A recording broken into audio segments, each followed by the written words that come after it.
Good morning. This is Today in Parliament. I'm Julian Reid. Proceedings in the House of Assembly resume today and are set to start within half an hour. Now, it's not clear what's on the agenda today, but let's take a look back at last week's proceedings. Prime Minister the Honourable Dr. Hubert Minnis spoke for most of the sitting, and one of the first things he focused on was the economy and crime. The economy is growing. It did not, during the Christie administration, drifting from stagnation to recession. Last year, it grew by 1.8%. This year, 2.5% growth is projected. This is good news.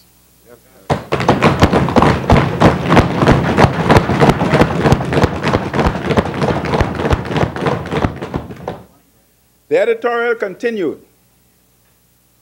We've had a violent crime problem for a decade, with 5 murder records occurring between 2007 and 2017. As of early March, murders were down 45%.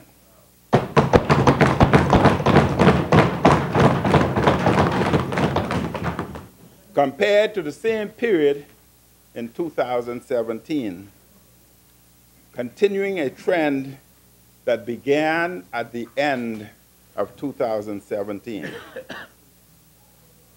Work being done by the police force, Ministry of National Security, and the courts seems to be leading to positive results.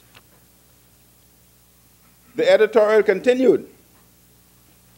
The Minnis administration has also done well to bring order to the chaotic, irresponsible spending of the last PLP administration, the worst government the Bahamas has ever had. Not yet. Many millions of dollars worth of contracts were granted to PLPs for the benefit of PLPs and not the Bahamian people. A change of government stopped the PLP's raid of the Treasury to the benefit of taxpayers. We might not have had a Bahamas left if the PLP continued in power, end quote. The editorial further noted, Mr. Speaker, the editorial further noted, the government is close to generational change at the New Providence landfill. It wants to address the shantytown issues. It wants to transition the state energy supplier to new forms of power generation. It wants to continue luring investors in order to keep growing the economy. This government has done good things and has the potential to lead transformative policy, end quote. Nassau Guardian, 14th of March, 2018. Mr. Speaker, I would like to add to this list the approximately 1,000 Bahamians who have gotten jobs as a direct result of our Labor on the Blocks initiative.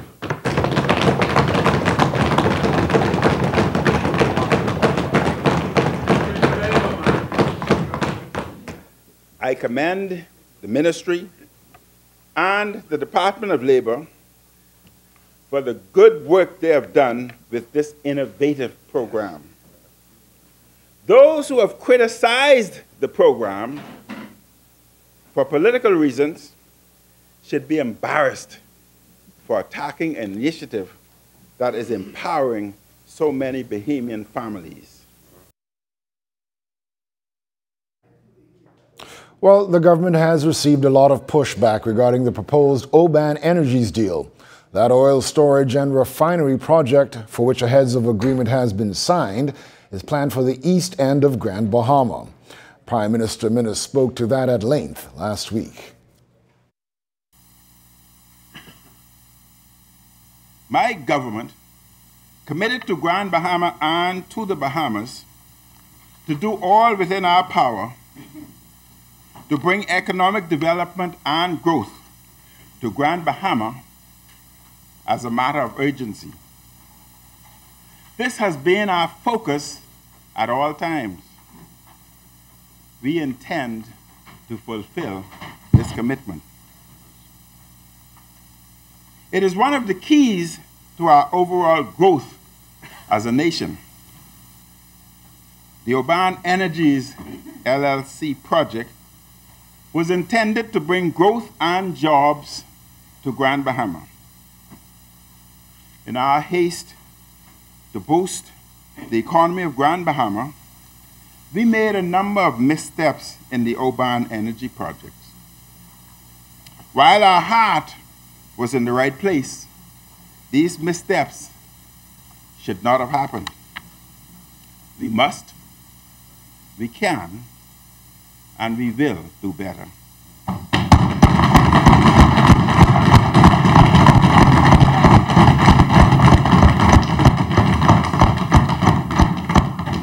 Mr. Speaker, to highlight some of the history behind the proposed Oban Energies LLC project, our records show that there were two approvals in principle by NEC for the project. One in 2009, the Mid-Atlantic Project LLC. Mr. Speaker, by 2016, the name of the company was changed to Oban Energies LLC. And the beneficial owners are the K Family Irrevocable Trust. Mr. Peter Kriegler was the chairman and chief executive officer. It is this company that was given the second approval in principle by the former administration on the 15th of November 2016 at a National Economic Council meeting, a committee of the cabinet which deals with all foreign direct investments, FDI. Most cabinet ministers were present at that NEC meeting, including members who are now the opposition in both houses of Parliament, here and in the Senate. Mr. Peter Kriegler was CEO, and Satpal Duna was president of Oban Energies LLC. As early as 2009, Mr. Speaker, as early as 2009, a draft heads of agreement was submitted to BIA, Bahamas Investment Authority, and sent to the Office of the Attorney General for its review. This document was not executed. On the 30th of March 2017, the second proposed heads of agreement was forwarded to the PLP government by Mr. Obi Pinling of Pinling & Co., the Bahamian attorney for Oban Energies LLC. This was sent to the Office of the Attorney General on the 30th of March 2017 for review. It should be noted, Mr. Speaker, it should be noted that this heads of agreement, Mr. Peter Kriegler was to sign on behalf of Oban Energies Limited. Mr. Speaker, I want to show heads of agreement and, Mr. Speaker, I also want to show that the signatures that were supposed to be for this heads of agreement were the Honorable Kalis E. Roll, MP, the Director of Investments, and Mr. Peter Kriegler, Chief Executive Officer.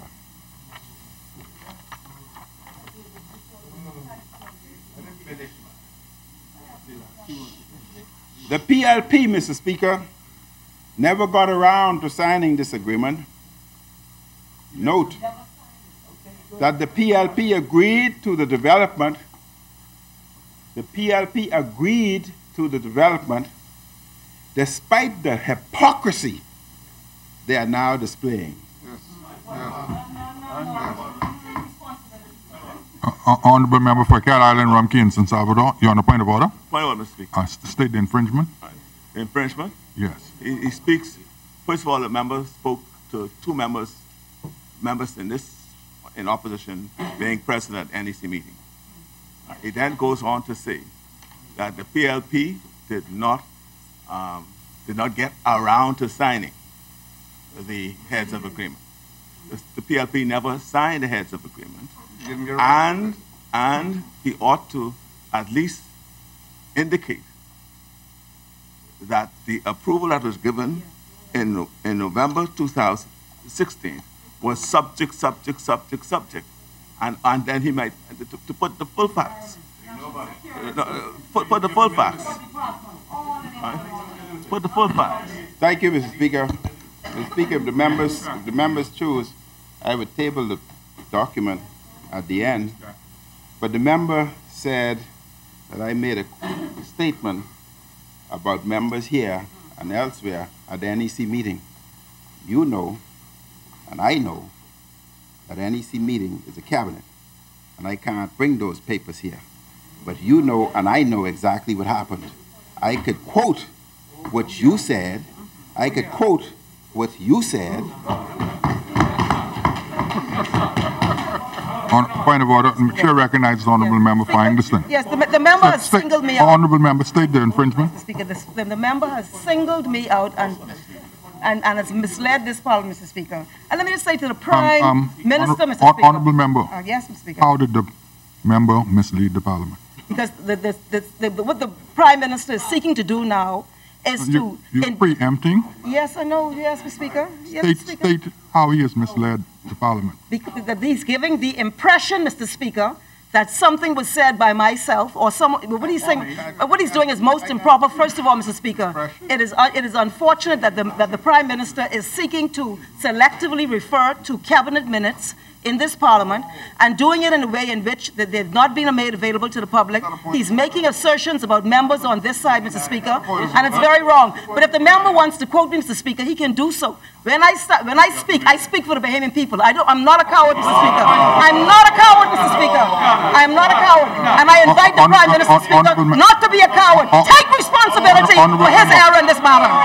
Honourable member. Take responsibility. Honourable member for Kalani. Hold on. Honourable member for Kalani. Honourable member for Angleston. You know, yes. You are infringing the rules. I'm sorry. You are infringing the rules by referring to members as cowards.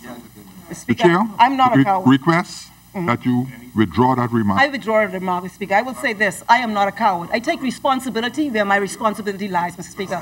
I stand up like a woman, Mr. Speaker, and I take my responsibility. I'm satisfied. You've withdrawn the remark? Thank you, Mr. Speaker. The chair recognizes the honourable member for Kalani. Thank you, Mr. Speaker. Mr. Speaker, I left my home this morning, and I promised my cabinet colleagues that I will stick to the script. I'm trying my best. But these lying eyes saw your names. A 2016 video shows Mr. Peter Kriegler and Dr. Michael Davel, then PLP Minister for Grand Bahama, relevant government officials, Oban Energies, Bahamian attorney at the time, Mr. Obi Pinling, at the original site of the proposed development adjacent to Statoil in East Grand Bahama. You got a video? And yet, the Member of Parliament for Angliston referred to the principles of Oban Energies LLC as a cornucopia of crooks. Let me repeat if you understand. The Member of Parliament for Angliston referred to the principles of Oban Energies LLC as a cornucopia of crooks. Well, Mr. Speaker, well, these are the same cornucopia of crooks with whom some of our cabinet colleagues and the PLP government sat down and negotiated. Furthermore, Mr. Speaker, furthermore, one of them visited the site in Grand Bahama, which the nation can see on a video press. Mr. Speaker. The video is going back. The video is going? Yeah, Video going back. it was the members' government which approved the project and was about to sign the heads. Mr. Speaker, I want to show a picture of Mr. Peter Kriegler, Dr. Michael Davel, inspecting the site for which the project was supposed to be constructed. And Mr. Speaker,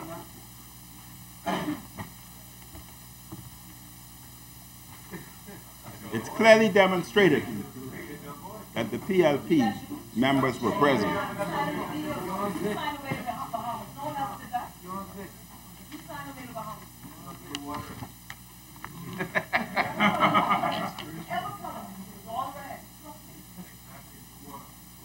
But we all know, Mr. Speaker, they were busy after the 30th of March last year.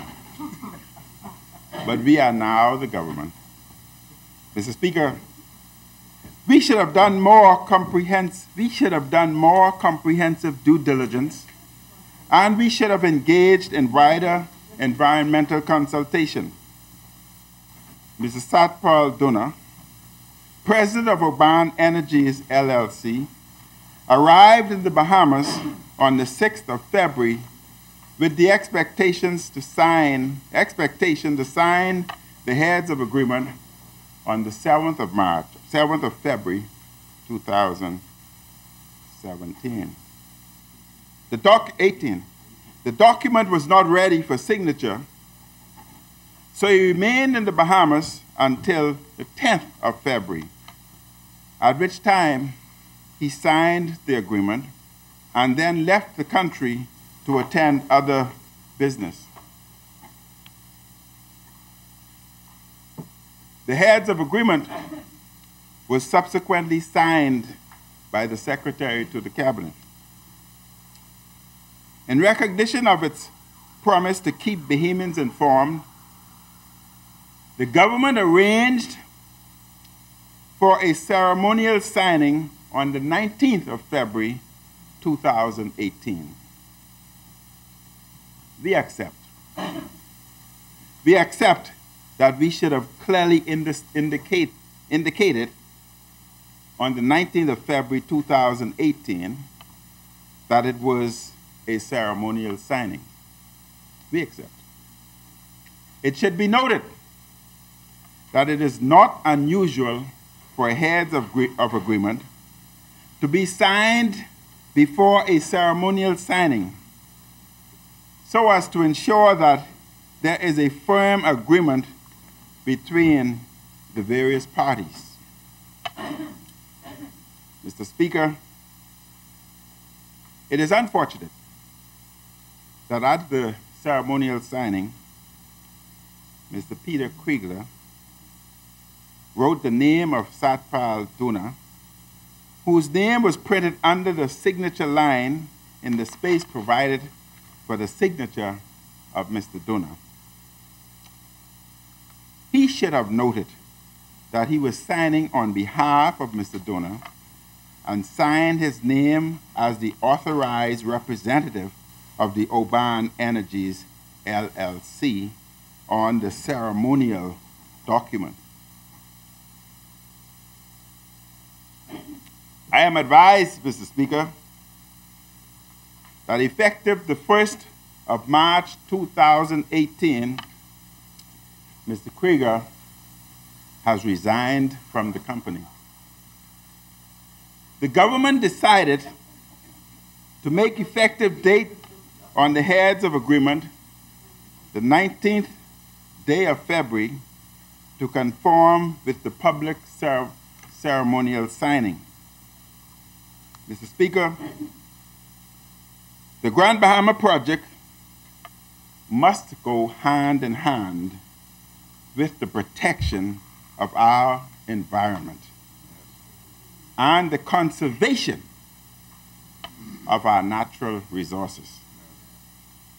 Accordingly, the government will do a more comprehensive review of this matter.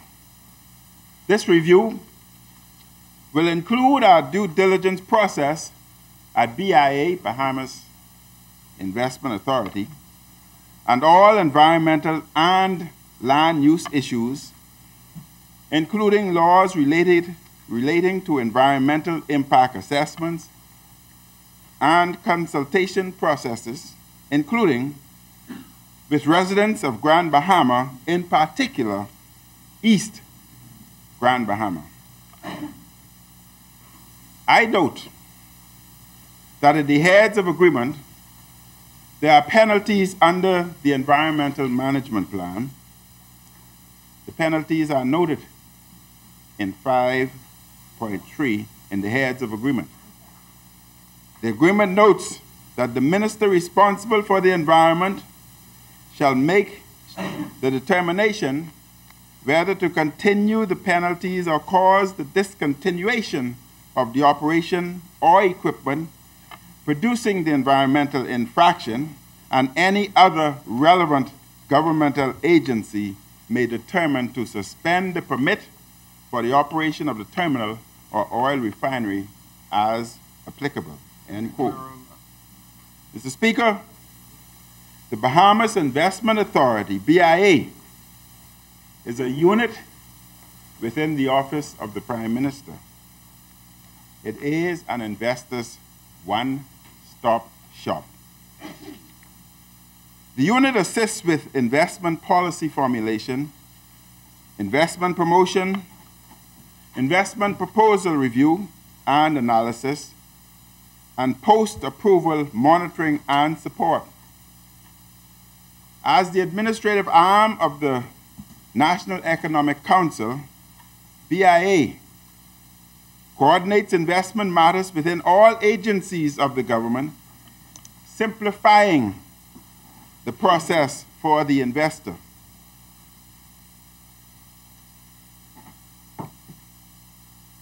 The role of the authority includes administering the national investment policy of the Bahamas, which encompasses receiving and reviewing investment project proposals, providing assistance to international investors during the implementation of approved investment projects, arranging local and international investment promotions for investors interested in business opportunities in our Bahamas, coordination of investment matters with other agencies of government, and ensuring that effective administration of the range of incentives available under legislation. I thank the staff of the Bahamas Investment Authority, BIA, for the hard work they do. To improve our process, the government has selected a consultant to advise on the work of the BIA. This will include reviewing the investment policy framework, streamlining BIA's operational methodologies, the development of a more dynamic approach to investment promotion and facilitation, and redesigning the current organizational structure and technical framework to allow for an improved, effective use of FDI, foreign direct investment, and national investment, and overall economic growth. This consultancy will be financed through the IDB's project Public Financial Management Performance Monitoring Reform for inter alia, a revised institutional and technical framework for the operations of BIA. The consultancy is for a duration of 6 months and is expected to begin the 4th of April. The government of the Bahamas will proceed with an institutional change and results-based framework. Mr. Speaker,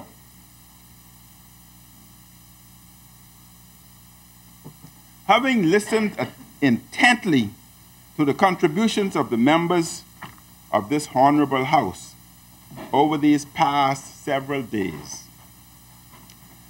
I am pleased, I am so pleased with the vitality and vision expounded by government members. I note the contribution of the Minister of National Security, who detailed our program for combating crime and violence, one of the top priorities of my administration.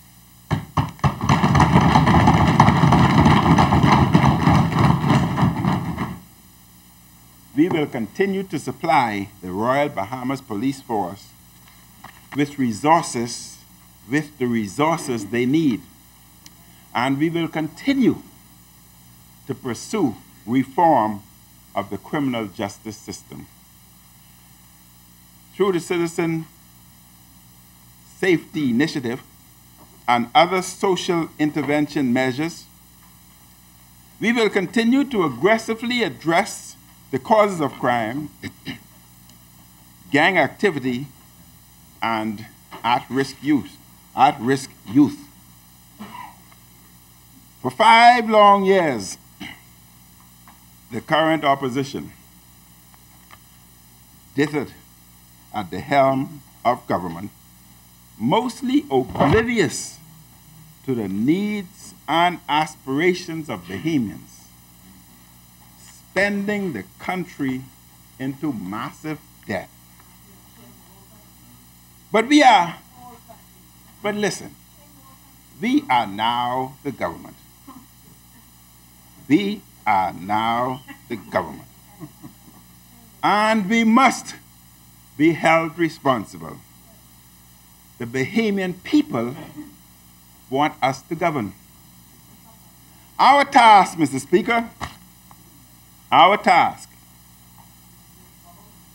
is to enhance prospects for much stronger growth, job creation, and prosperity for all segments of society. Get our public finances in order and reduce the onerous burden of government debt on both this generation and that of our children and beyond, many who were here this morning. Yes. Mr. Speaker, in the 10 months since coming to office, we have begun to implement our vision for the future with concrete action plans underpinning this vision.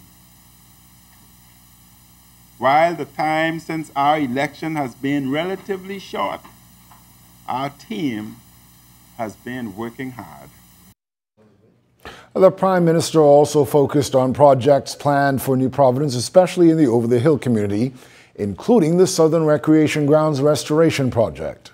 Speaker, in an effort to transform one of the most challenged areas of New Providence, the government of the Bahamas, through the Office of the Prime Minister and in close coordination with the Ministry of Finance and other ministries and agencies, launched the Over-the-Hill Community Development Partnership Initiative in 2017.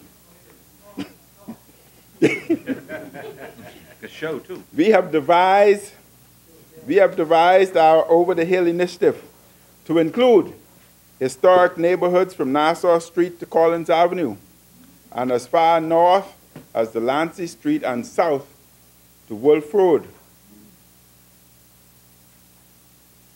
Mr. Speaker, we intend to continue such projects in phases. Next, as we progress, please St. Barnabas. Right behind.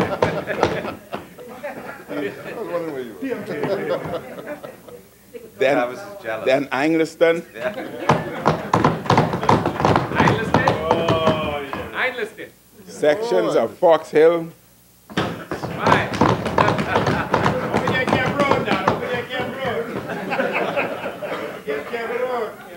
Rock Crusher. Yes. Gambia.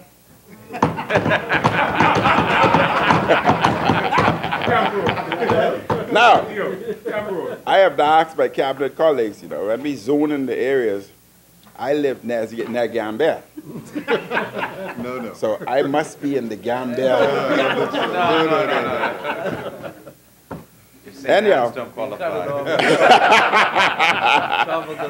And other underprivileged areas.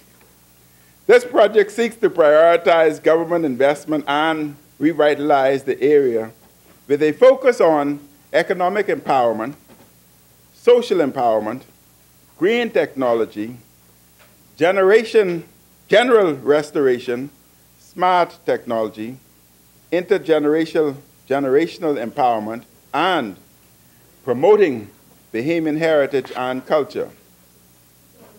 While the program is still in its initial phase, which includes assessment and smaller restoration efforts, the project has already begun to produce tangible results in the Bain and Grantstown and Centerville communities.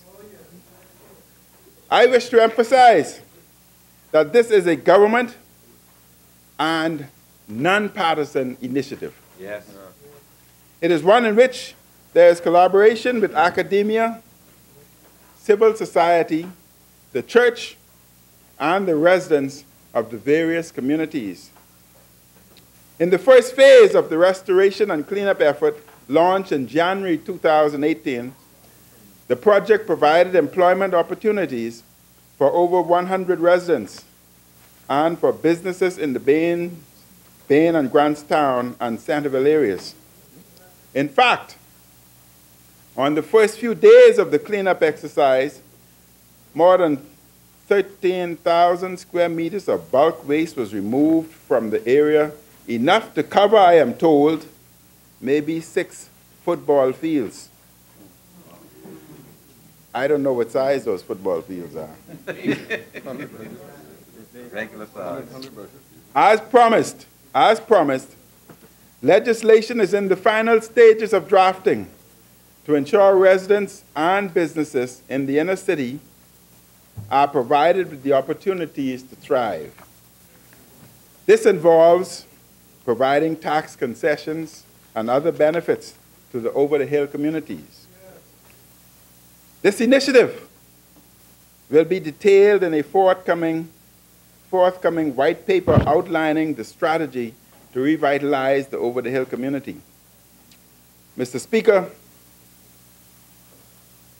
I can say that the OPM officials have been working closely with my office and the Financial Secretary to ensure that the tax proposals will be meaningful yet prudent. We have compared the offerings of other initiatives like the historic Nassau Rejuvenation Initiative and other initiatives that have benefited downtown and the Family Islands. We will offer concessions with respect to stamp duties for property purchases, property taxes for participating residents and business owners, and customs duty exemptions, materials and equipments to construct and rehabilitate buildings, and custom discount on vehicles for certain businesses.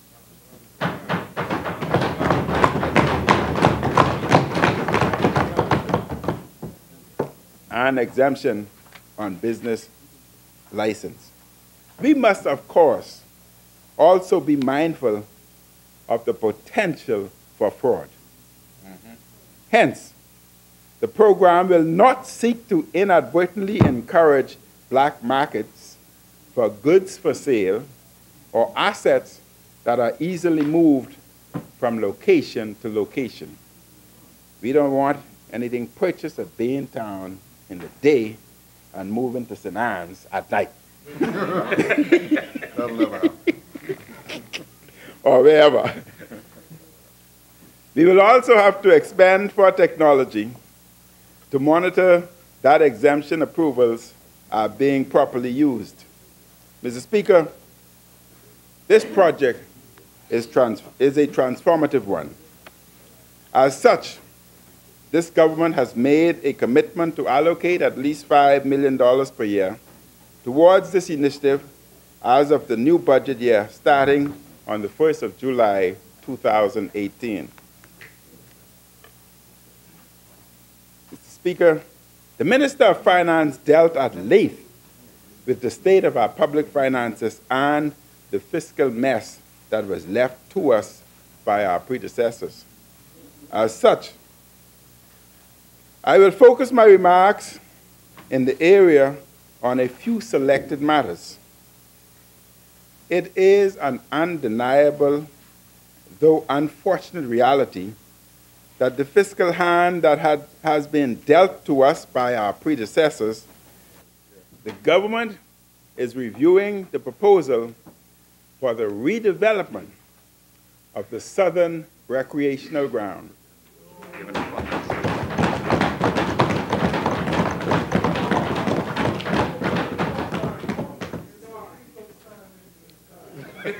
The works include building repairs and refurbishment of existing structures, new playground equipment, parking lots, and drainage for the park.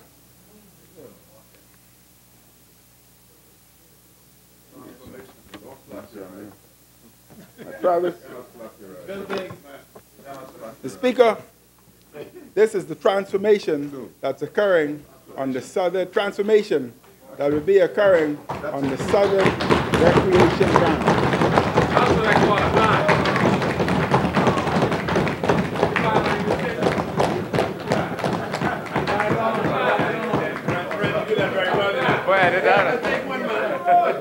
There you go.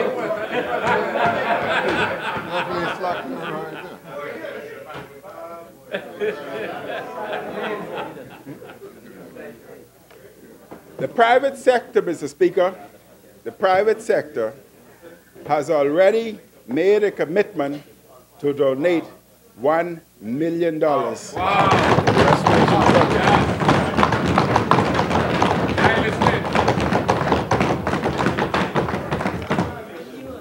And for those who want to see the full and complete restoration of the Southern Recreation Ground, at 8 p.m. tonight, on Cable 12, ZNS, and JCN, it will be launched. We're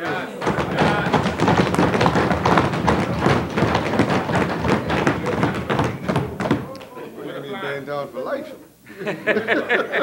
He got a long life. He was a young boy. He got a long life.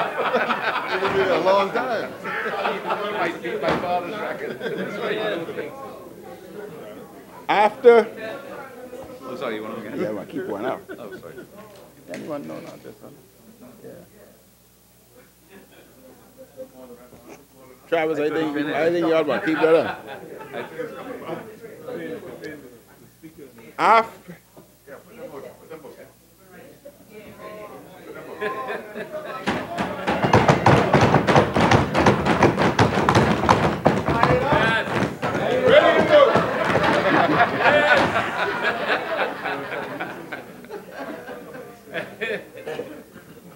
after Easter, Mr. Speaker, we intend to have a town meeting on the Southern Recreation Ground to explain to the community what they can expect and their involvement. Angliston. Yeah, we love you, man. We love you. I know you was qualified. We love you. You can come over. I know you can help. We can get you too. Yeah, man. We, Don't forget, don't. Active Camp Road for you. Angliston and I are cousins, you know. We just salt and pepper, but we cousins.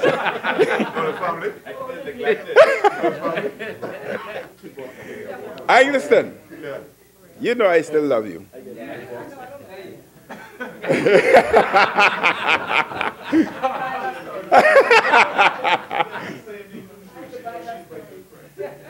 We are hoping that after completion, a similar project will be launched in Angliston.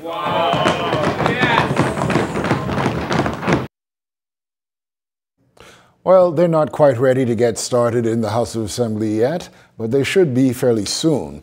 But for those of you who are just tuning in, we'll let you listen to the Prime Minister speak about the economy and crime during last week's sitting.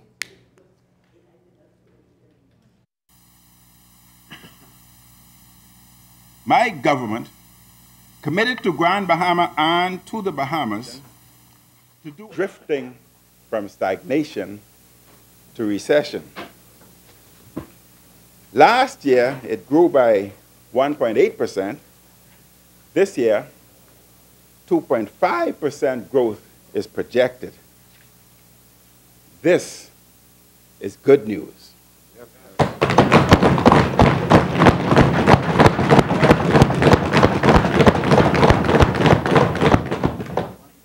The editorial continued. We've had a violent crime problem for a decade, with 5 murder records occurring between 2007 and 2017. As of early March, murders were down 45%.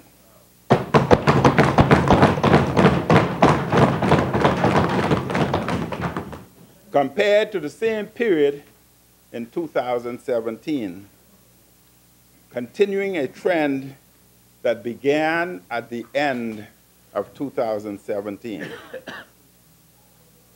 Work being done by the police force, Ministry of National Security, and the courts seems to be leading to positive results. The editorial continued. The Minister administration has also done well to bring order to the chaotic, irresponsible spending of the last PLP administration, the worst government the Bahamas has ever had. Not yet. Many millions of dollars worth of contracts were granted to PLPs for the benefit of PLPs and not the Bahamian people. A change of government stopped the PLP's raid of the Treasury to the benefit of taxpayers. We might not have had a Bahamas left if the PLP continued in power, end quote. The editorial further noted, Mr. Speaker, the editorial further noted, the government is close to generational change at the New Providence landfill. It wants to address the shantytown issues. It wants to transition the state energy supplier to new forms of power generation. It wants to continue luring investors in order to keep growing the economy. This government has done good things and has the potential to lead transformative policy, end quote. Nassau Guardian, 14th of March, 2018. Mr. Speaker, I would like to add to this list the approximately 1,000 Bahamians who have gotten jobs as a direct result of our Labor on the Blocks initiative.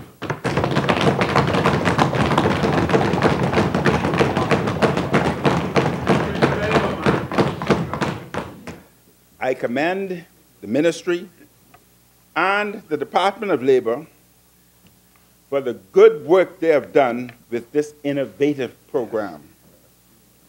Those who have criticized the program for political reasons should be embarrassed for attacking an initiative that is empowering so many Bahamian families.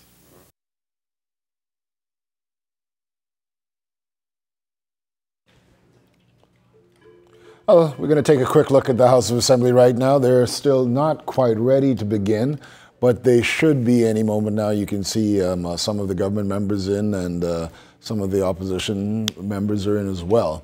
But we suspect that in the next 10 minutes or so, they should be ready to begin today's proceedings. Well, you're probably aware of the Oban deal and the fact that a police investigation is underway right now after the Oban Energy's file disappeared from the BEST Commission. Now, we may or may not hear about something from that today, but last week, the Prime Minister did speak about that project in general. Here's what he had to say. My government committed to Grand Bahama and to the Bahamas to do all within our power to bring economic development and growth to Grand Bahama as a matter of urgency. This has been our focus at all times. We intend to fulfill this commitment. It is one of the keys to our overall growth as a nation. The Oban Energies LLC project was intended to bring growth and jobs to Grand Bahama. In our haste to boost the economy of Grand Bahama, we made a number of missteps in the Oban Energy projects. While our heart was in the right place, these missteps should not have happened. We must, we can, and we will do better.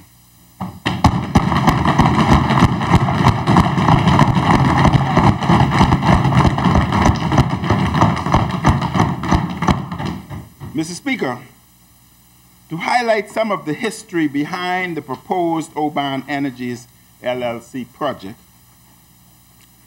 our records show that there were 2 approvals in principle by NEC for the project. One in 2009, the Mid-Atlantic Project LLC. Mr. Speaker, by 2016, the name of the company was changed to Oban Energies LLC. And the beneficial owners are the K family irrevocable trust. Mr. Peter Kriegler was the chairman and chief executive officer.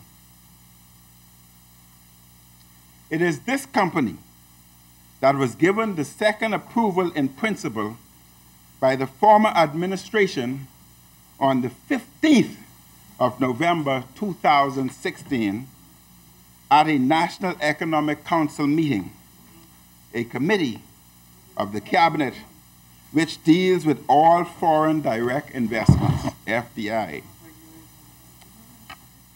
Most cabinet ministers were present at that NEC meeting, including members who are now the opposition in both houses of Parliament, here and in the Senate. Mr. Peter Kriegler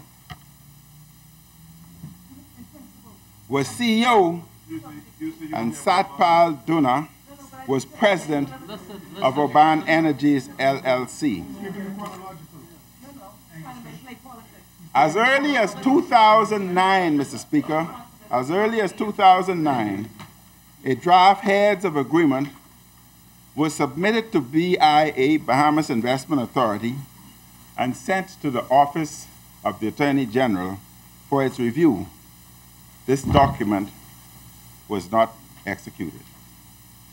On the 30th of March 2017, the second proposed heads of agreement was forwarded to the PLP government by Mr. Obi Pinling of Pinling & Co., the Bahamian attorney for Oban Energies LLC. This was sent to the Office of the Attorney General on the 30th of March 2017 for review. It should be noted, Mr. Speaker, it should be noted that this heads of agreement, Mr. Peter Kriegler was to sign on behalf of Oban Energies Limited. And Mr. Speaker, I want to show heads of agreement. And Mr. Speaker, I also want to show that the signatures that were supposed to be for this heads of agreement were the Honorable Kalis E. Roll, MP, the Director of Investments, and Mr. Peter Kriegler, Chief Executive Officer.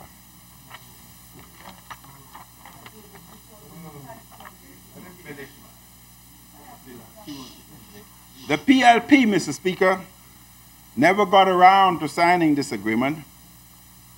Note that the PLP agreed to the development. The PLP agreed to the development despite the hypocrisy they are now displaying. Honorable Member for Cat Island, Rumkey, and San Salvador, you on a point of order? Point of order, Mr. Speaker. State the infringement. Infringement? Yes. He speaks, first of all, the member spoke to two members in opposition being present at NEC meeting. It then goes on to say that the PLP did not get around to signing the heads of agreement. The PLP never signed the heads of agreement, and he ought to at least indicate that the approval that was given in November 2016 was subject, and then he might to put the full facts. Put the full facts. Put the full facts. Thank you, Mr. Speaker. Mr. Speaker, if the members choose, I would table the document at the end. But the member said that I made a statement about members here and elsewhere at the NEC meeting. You know, and I know, that NEC meeting is a cabinet, and I can't bring those papers here. But you know, and I know exactly what happened. I could quote what you said. I could quote what you said. On point of order, the chair recognizes the honourable member for Englishton. Yes, the member has singled me out. Honourable member, state the infringement. Mr. Speaker, the member has singled me out and has misled this parliament, Mr. Speaker. And let me just say to the Prime Minister, Mr. Speaker. Honourable member. Yes, Mr. Speaker. How did the member mislead the parliament?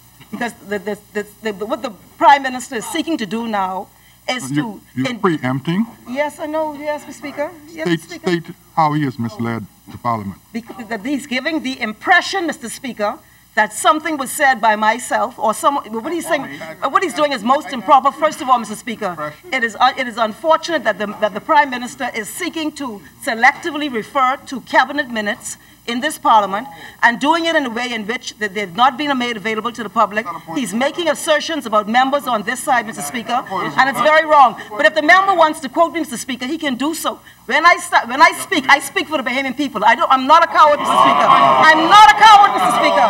I'm not a coward. And I invite the Prime Minister, Speaker, not to be a coward. Take responsibility for his error in this matter. Honourable member. Take responsibility. Honourable member for Kalani. Hold on. Honourable member for Kalani. Honourable member for Englishton.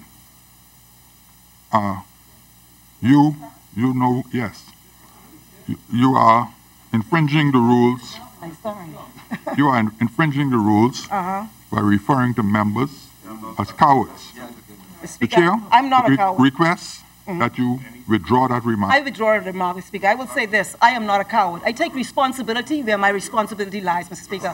I stand up like a woman, Mr. Speaker, and I take my responsibility. I'm satisfied. You've withdrawn the remark? Thank you, Mr. Speaker. The chair recognizes the honourable member for Kalani. Thank you, Mr. Speaker. Mr. Speaker, I left my home this morning and I promised my cabinet colleagues that I will stick to the script. I'm trying my best. Yes. But these lying eyes saw your names. A 2016 video shows Mr. Peter Kriegler and Dr. Michael Davil, then PLP Minister for Grand Bahama. Well, we now go.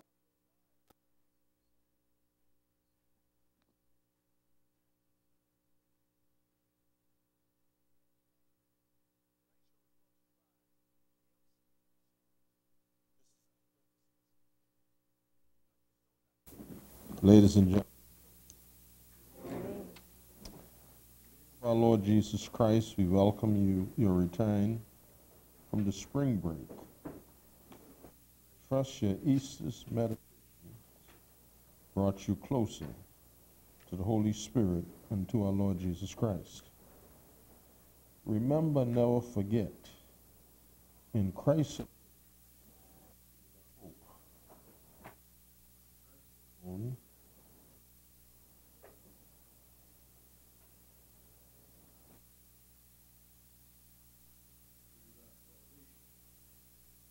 He is our peace and true prosperity, protection.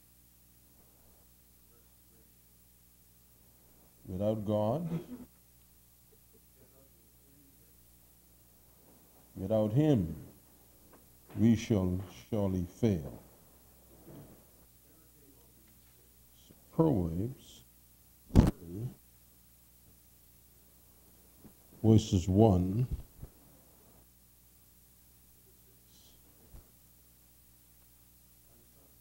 My daughter, do not your heart along your life.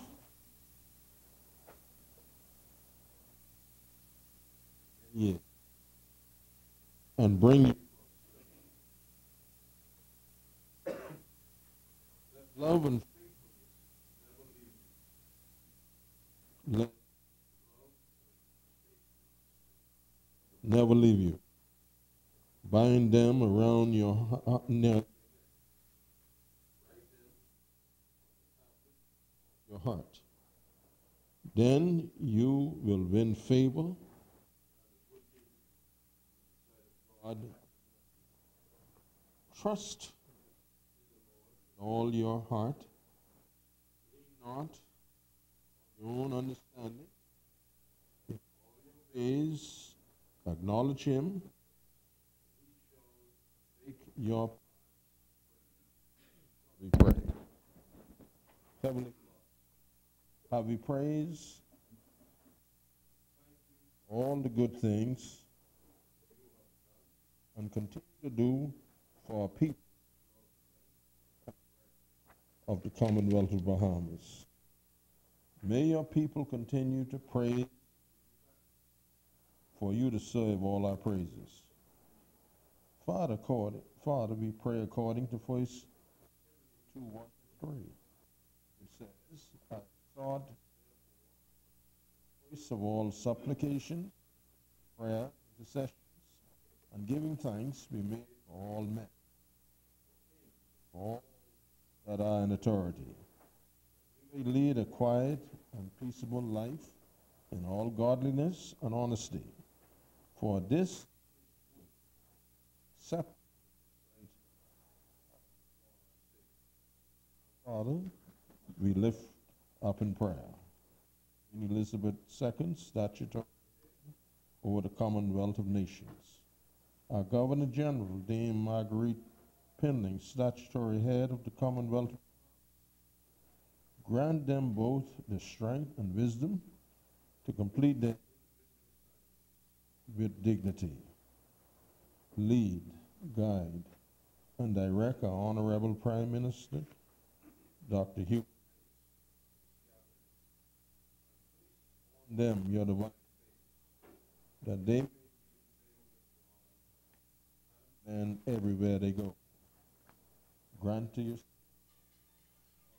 Halson Moultrie, on his years, that he may be rebel members, that their presentations and debates may be done with decorum and dignity, so that they may be good examples to everyone who are taking of their behavior around the world. Grant to Honorable Philip Brave Davis the abilities to be an effective leader of the opposition in order for the government to stay on the right path and for the building up of our nation. The Honorable House, may they never forget and always remember that they too must give an account of their work in their various constituency in the fullness of time. For the spouses and children, honorable members, that all may go well with them, point of their needs. Finally, Father, send prosperity.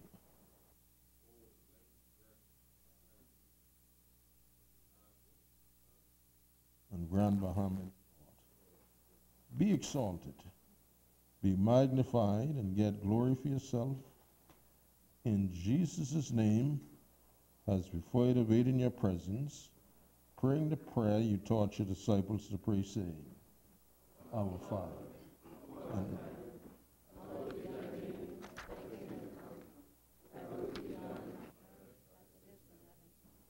Mrs. Stay, our daily prayer.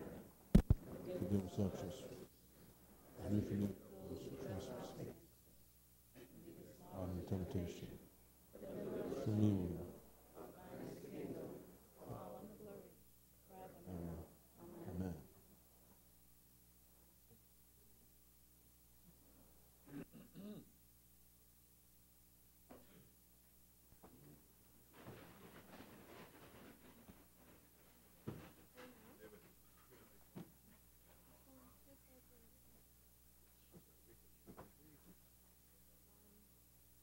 Dr. Hugh McMinnis, Peter Turnquest, Brent Simonet, Desmond Bannister, Renwood Wells, Jeffrey Lloyd, Dr. Dwayne Sands, Marvin Dames, Frankie Campbell, Dionisio D'Aguila, Michael Pintard, Darren Penfield, Ramal Ferreira, Lanisha Rule, Brenzel Rule, Ellsworth Johnson, Philip Davis, Juan Miller, Lakeisha Alicia Parker Eston, Ira Lewis, Carlton Bolag, James Albury, Travis Robinson, Adrian Gibson, Donald Sanders, Frederick McAlpine, Hank Johnson, Mark Jones, Michael Pope, Miriam Reffley Emmanuel, Reese Chipman, Reuben Rami, Ricky Mackey, Shannon Dorn Cartwright, Ronald Ferguson, Glennis Hannah Martin, Piper Forbes, Chester Cooper.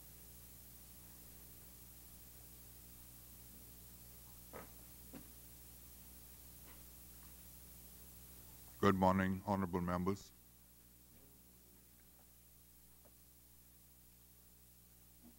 Before we begin, I wish to recognize a distinguished group of persons in our midst today, as well as a special individual here in our midst.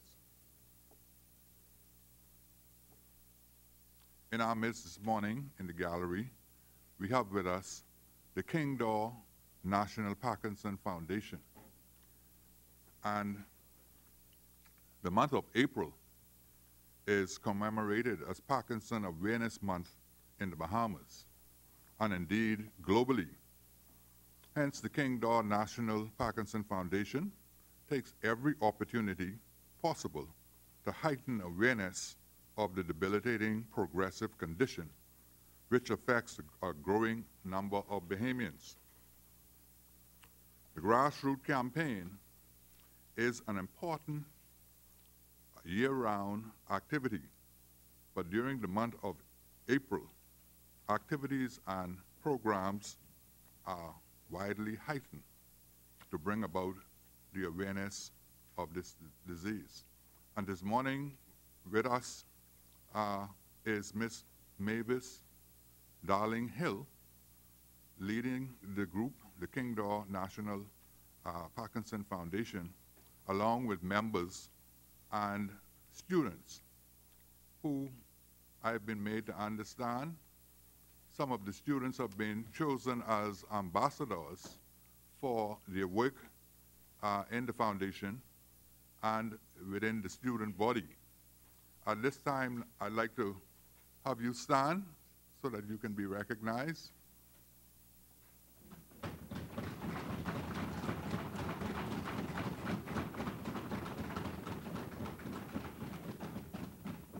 Welcome to the Parliament of the Bahamas. Thank you.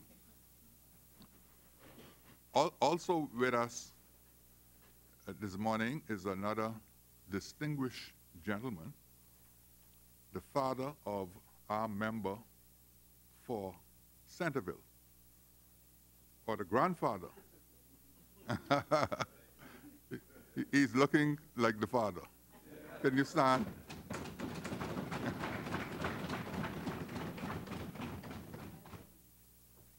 Thank you so much. Introduction and swearing in of new members. Laying of documents by ministers. The chair recognizes the honorable member for East Grand Bahama. Thank you, Mr. Speaker. And I too would like to welcome the King Daw Parkinson Association group that I am somewhat familiar with, having done certain things over the years. But anyway, Mr. Speaker, I rise to beg leave to lay on the table of the House the Currency, Notes, and Coins Amendment Order 2018.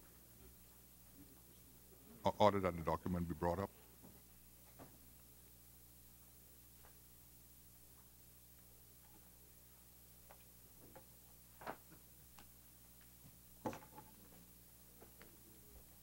Order that the document do lie on the table. Further laying of documents by ministers. The chair recognizes the honorable member for Bamboo Town. Mr. Speaker, I beg leave to lay on the table of the House a copy of the following: the Price Control General Amendment Regulation 2018. Order that the document be brought up.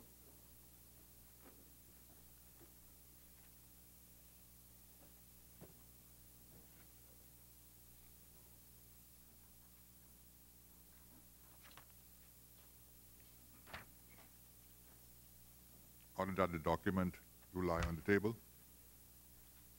Further laying of documents by ministers. The chair recognizes the honorable member for Bamboo Town. Mr. Speaker, I beg leave to lay on the table of the House a copy of the Bahamas Agricultural and Industrial Cooperation financial statements for the year ending December 31st, 2018. 2017. 2012, actually. Let me make that correction, because we're making sure that we bring all of the financial audited statements over the past 5 years, which was not done in BAIC. So it is the year ending December 31st, 2012. Thank you, honorable member. Order that the document be brought up.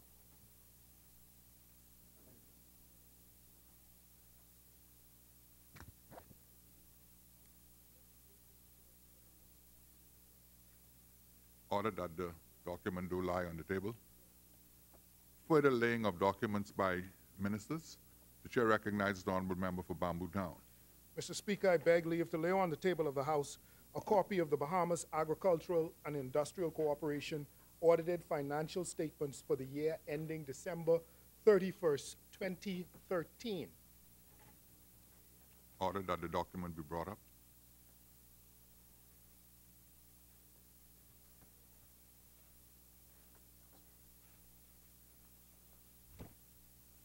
Order that the document do lie on the table. Further laying of documents by ministers.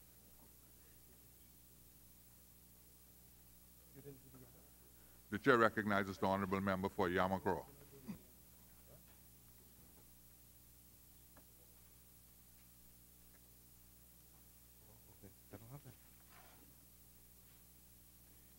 Yes. May it please you, Mr. Speaker, I beg leave to lay on the House a copy of the following: the Judicial and Legal Services Prescribed Public Officers Act, amendment to the schedule, order 2018. Order that the document be brought up.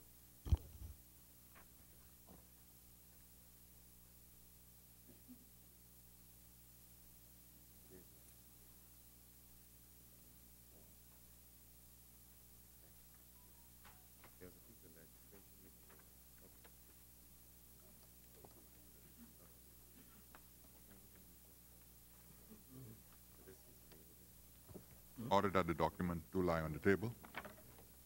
Further laying of documents by ministers. The chair recognizes the honorable member for Bamboo Town. Mr. Speaker, there are none. Statements and communications by ministers. The chair recognizes the honorable member for Yamakro. Can I?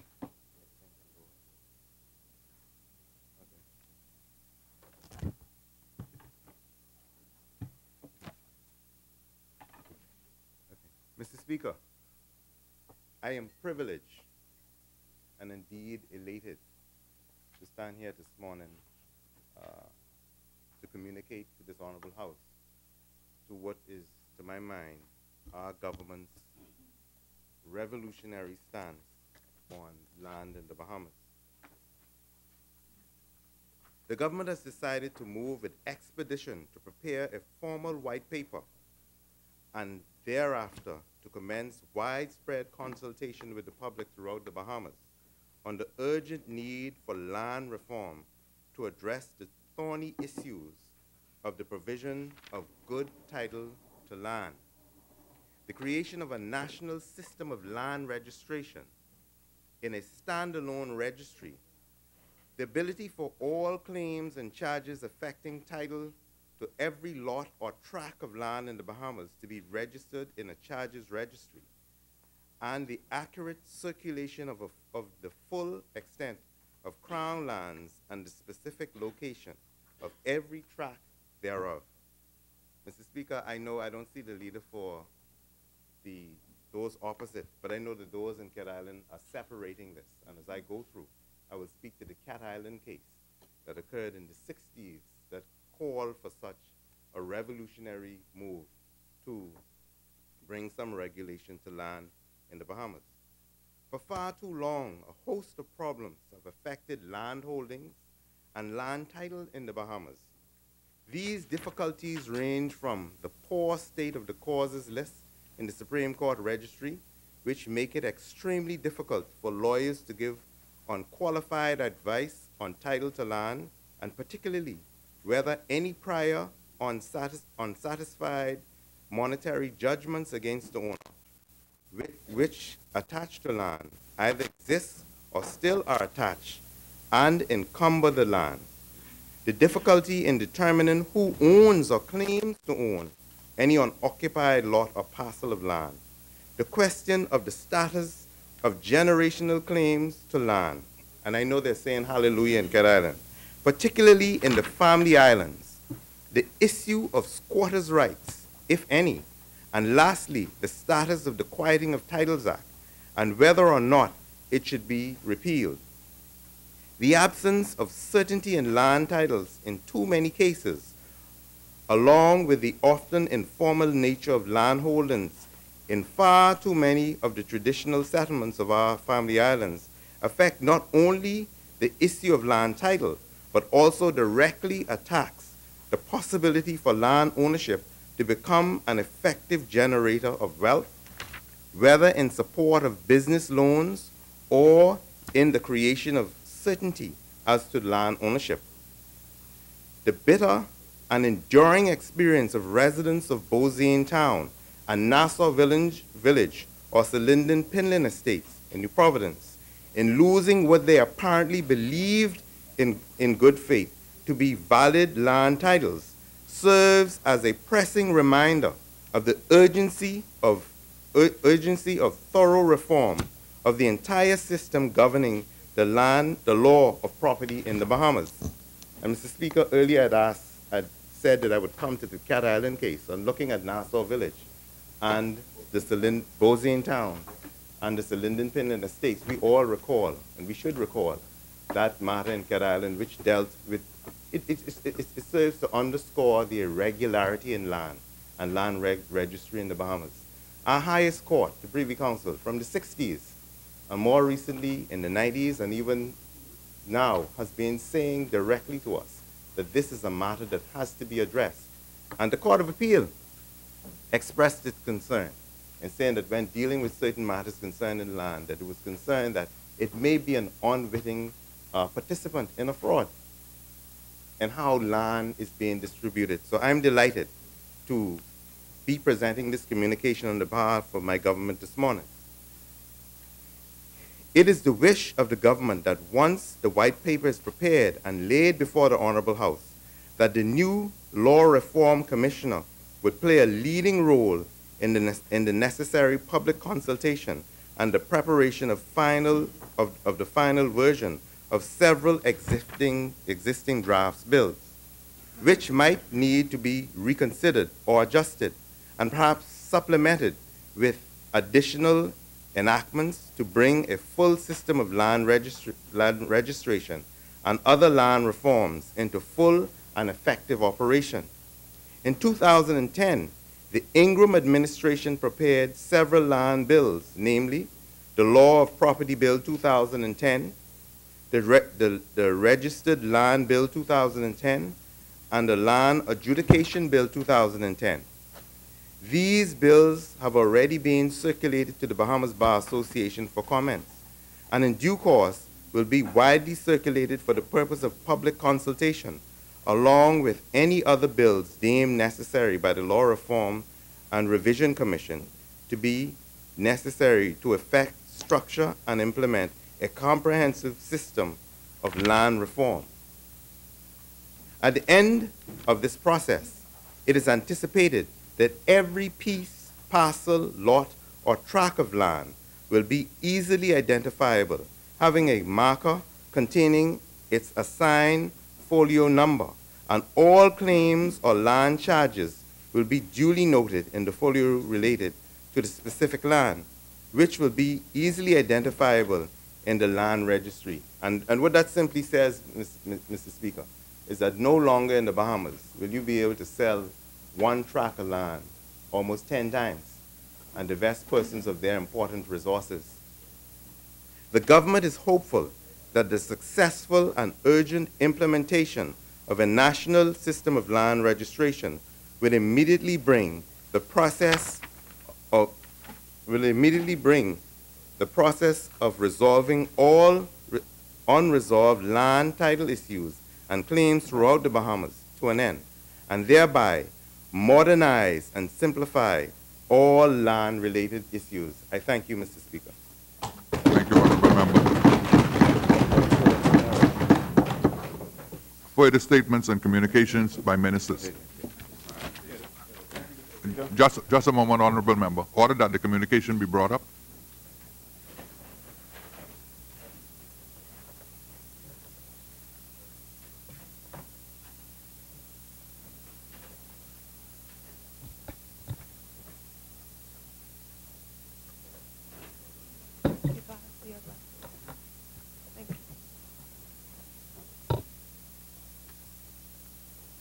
Order that the communication do lie on the table. Further communications and statement by ministers. Thank you, Mr. Speaker. The chair recognizes the honorable member for Elizabeth. Mr. Speaker, much has changed in the Bahamas since the attainment of majority rule and independence in 1973. Across the country, we have been blessed with advances in industry, the realization of opportunity and achievement of our people. We've seen growth and development. And while we have much to celebrate as a people, the first 45 years of nationhood has been bittersweet. In the 1960s and 1970s, according to Dr. Patrick Whitfield, most of the health problems seen in the country were driven by poor housing, poverty, inadequate hygiene measures, difficulties accessing water supply, and limitations in health care. So most of the illnesses and deaths would have been related to infectious diseases such as gastroenteritis and tuberculosis, or from malnutrition or infant or maternal deaths. Now, unlike the health challenges of primarily infectious or communicable diseases that plagued our country prior to independence, a group of acquired, lifestyle-related, and primarily preventable illnesses are wreaking havoc on the life expectancy, productivity, and happiness of Bahamians today. Many of these have either arisen or worsened with the achievements of a level of economic success that led us to embrace habits and behaviors of the more developed nations in the world. As we became wealthier people, we walk less, we rode bicycles less. Children have given up outdoor games such as rounders, porking, kick the can, skating, and other active outdoor activities for indoor sedentary activities like video games and computer games. Mr. Speaker, these changes have not been good for us as a people. And chronic non-communicable diseases, or NCDs, including heart disease, hypertension, diabetes, cancer, and chronic respiratory illnesses remain among the leading causes of death and disability in the Bahamas.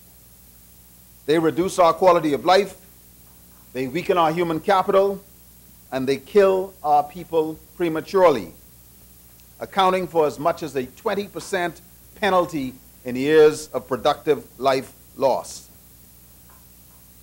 The clinical management of these diseases, kidney failure, stroke, heart attacks, heart failure, amputation, blindness from cataracts and retinal disease, consume a disproportionate share of public health resources. And even though we spend more per capita on health than most countries in the world, Mr. Speaker, demand for health services exceeds our current budgetary and out-of-pocket means. This is clearly unsustainable. The Ministry of Health and the government of the Bahamas, led by Dr. Hubert Minnis, have committed to adopt proactive, preventative measures and the pursuit of low-cost solutions to reduce the common modifiable risk factors that lead to these NCDs. And one of these measures was the consideration of the national breadbasket. In October 2017, a thorough review of the components of the national breadbasket was conducted by a wide cross-section of experts inclusive of doctors, dietitians, consumers, trade unionists, and other stakeholders.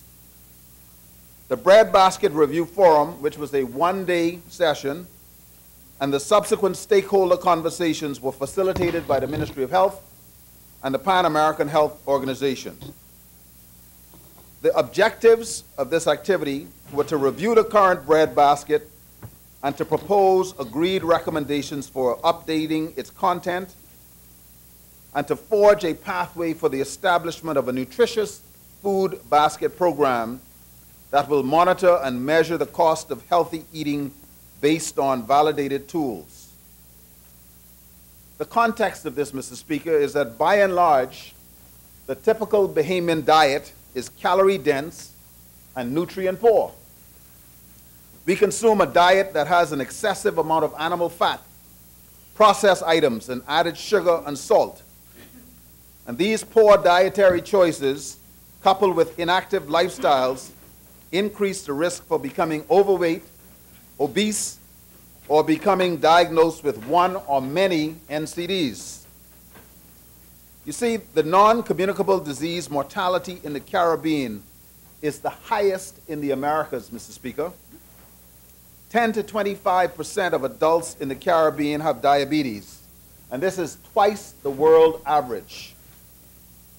20 to 50% have high blood pressure. And as many as 50% of those that have high pressure do not know that they have it.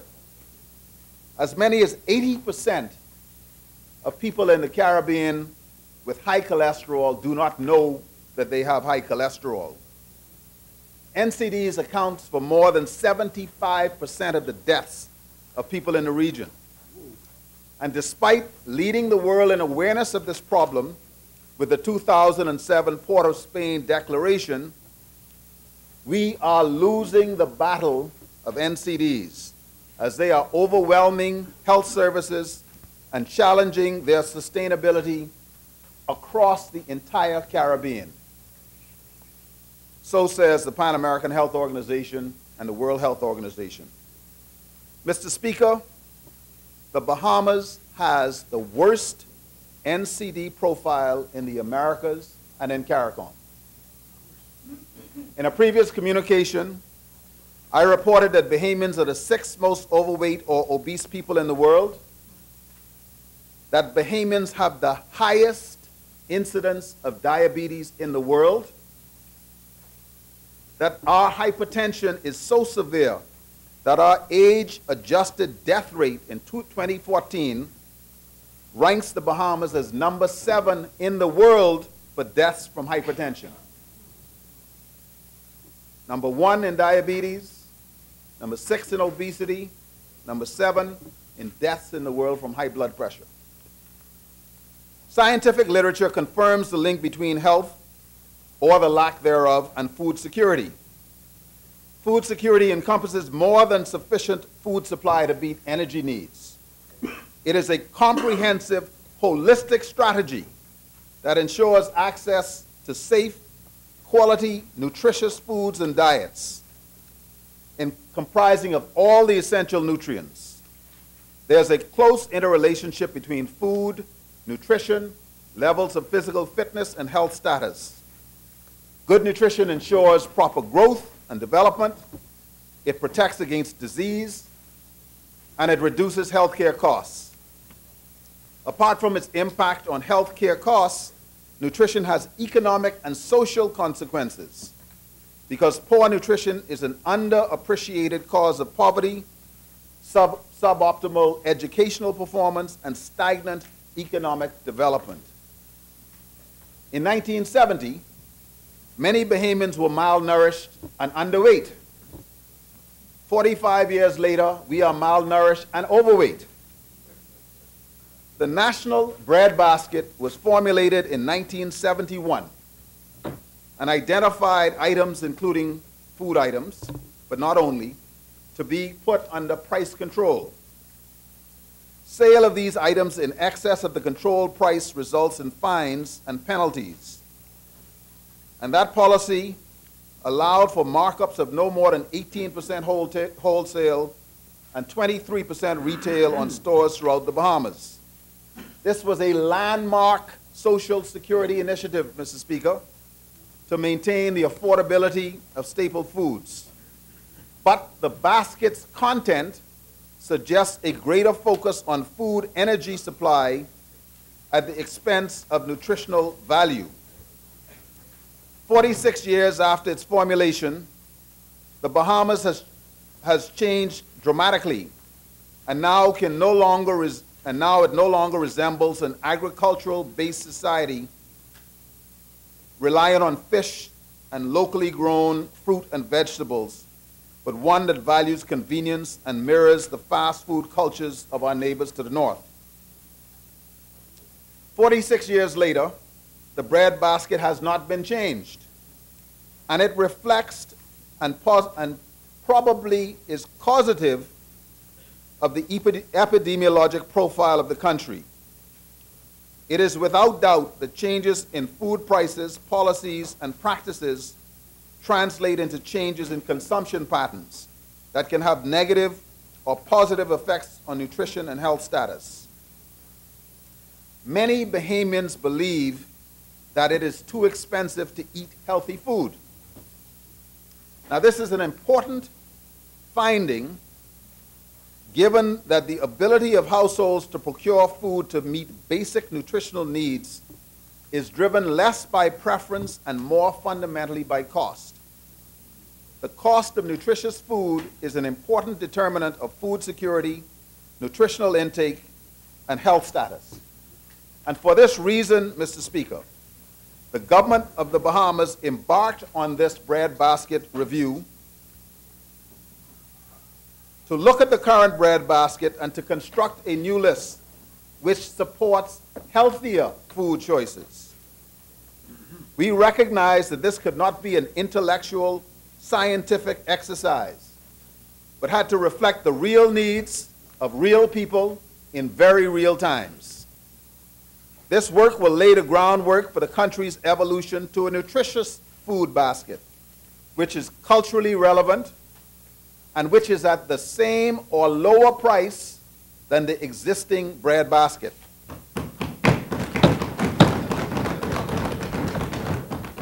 So 45 years after independence, we are seeking to ensure that the bread basket provides more than just a belly full. This initiative will not stand alone. It will be combined with extensive consumer consultation and education. We have initiated a campaign to reduce the consumption of sugar-sweetened beverages, particularly among our children. In partnership with the Cancer Society, we have begun a campaign to reduce obesity. We have begun crafting partnerships to pilot effective approaches to increase activity and exercise as a part of our Healthy Lifestyles initiative. And a multi-agency, including health, agriculture, national security, and education, a multi-agency collaborative exercise has commenced to improve the school lunch program and to improve the quality of foodstuffs consumed by our children in and around our schools. You see, Mr. Speaker, food and nutrition decisions are not simply a matter of individual choice. Economic and social factors, environment and working conditions, salaries and employment levels all impact a person's capacity to make healthy food and nutritional choice. We recognize the fundamental and heartbreaking challenge faced by mothers and families who struggle to feed their loved ones, for whom the long-term consequences of poor health, which may be caused by a bad or unhealthy food choice, are temporarily made less important or less relevant by the cruel reality of the limited options of the here and now.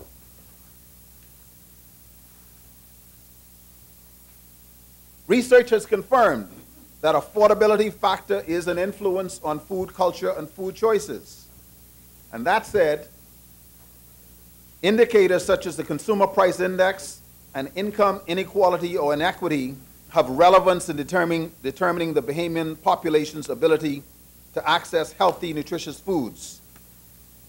Given the widening inequality, the declining mean household incomes, and the increasing cost of goods over many years, and the fact that 1 in 8 Bahamians live below the poverty line, a closer look at creating policies is needed. And these policies should maximize the availability and accessibility to at least a minimum threshold of nutritious foods for our people. So the Breadbasket Forum met, and they opted to make some changes to the breadbasket. And I would like to read for you, Mr. Speaker, the conclusions. The breadbasket currently includes a number of items, and the Breadbasket Forum recommended, among other things, that some items should be removed, including margarine, corned beef, condensed milk, evaporated whole milk, mayonnaise, canned soup, salty broths, canned meats, and white sugar. They recommended items to be added, including beans and peas, no salt seasoning, peanut butter, peanuts, nuts, fresh oranges, fresh pineapples, fresh bananas, fresh grapes, fresh strawberries, lettuce, spinach, kale, cabbage.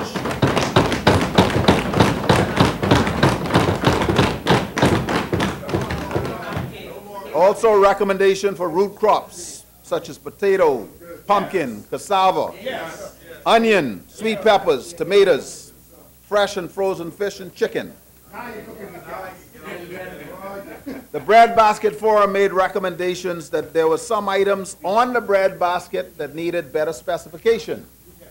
We have white bread on the breadbasket items, and recommendations were made to include whole grain bread, whole wheat bread, that we should have healthier flour such as whole wheat flour, spelt flour, quinoa flour, coconut flour, that rice should be not just plain bleached white rice, but it should include whole grain rice and brown rice. That butter should not be fatty butter, but it should also give people price control protection on vegan butter, olive oil butter, trans fat-free butter. That cooking oil should also allow for extra virgin olive oil, coconut oil, sunflower oil. Well, at the end of the day, we have made recommendations that additional items be added to the bread basket. So healthier breads, whole wheat, whole grain bread. Healthier flour, including whole wheat flour, spelt flour, coconut flour, rice flour, gluten-free flour, unbleached white flour. That rice not only be white rice, but whole grain rice, brown rice. That we have vegan butter and olive oil butter. That the cooking oil include canola cooking oil, extra virgin olive oil, coconut oil, sunflower oil, and rice oil. We then went on, Mr. Speaker, to have consultation with the retail, wholesale, food industry, and the grocers. And subsequent to that consultation, they would have made recommendations as to which of those items could be reasonably provided in the food stores. Suffice it to say, Mr. Speaker, other than reductions in the list of vegetables and fruit, the current recommendation post-industry consultation is to remove margarine, corned beef, condensed milk, evaporated whole milk, mayonnaise, canned soup, and canned meats, and all sugar. To add beans and peas, whether dried, canned, or fresh. To add raw almonds and cashews. To add fresh oranges and fresh apples. To add root crops such as sweet potato, pumpkin, cassava, Irish or Idaho potatoes. Fresh milk, including 1%, 2% soy and almond milk. To add oatmeal, tuna in water, sardine in water, mackerel in water. and the changes that I had made earlier. As I conclude, Mr. Speaker, the task force made a number of recommendations.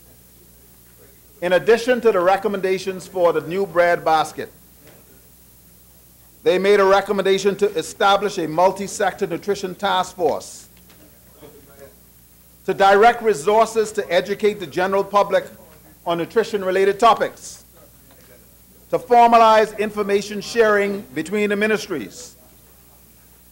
They recommended to remove value-added tax from the bread basket items.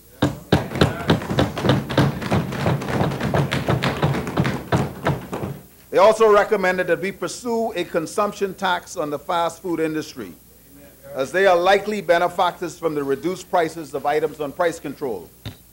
So in summary and conclusion, Mr. Speaker, we have a massive problem in the Bahamas. We will not win this battle without root cause strategies. This bread basket revision exercise is critical to address this challenge.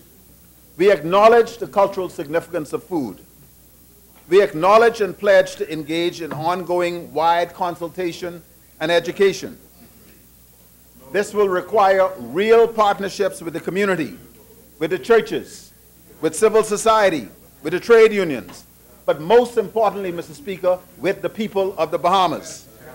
And so my ministry will travel throughout the length and breadth of the Bahamas to encourage adoptions of healthy alternative lifestyles. We will ensure that any revision results in affordable options for all. No matter how healthy a meal may be, it is of no value if you cannot afford it. Mr. Speaker, the new bread basket will be affordable. I thank you, Mr. Speaker.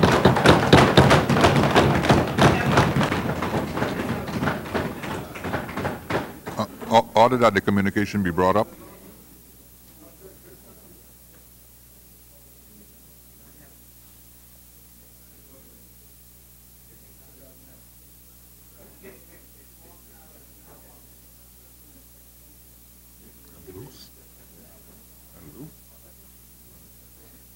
Order that the statement do lie on the table. Further statements and communication by ministers. The chair recognizes the honorable member for South Beach. Thank you very much. Good morning, Mr. Speaker. It's a great honor and privilege that I rise on behalf of the wonderful people of South Beach.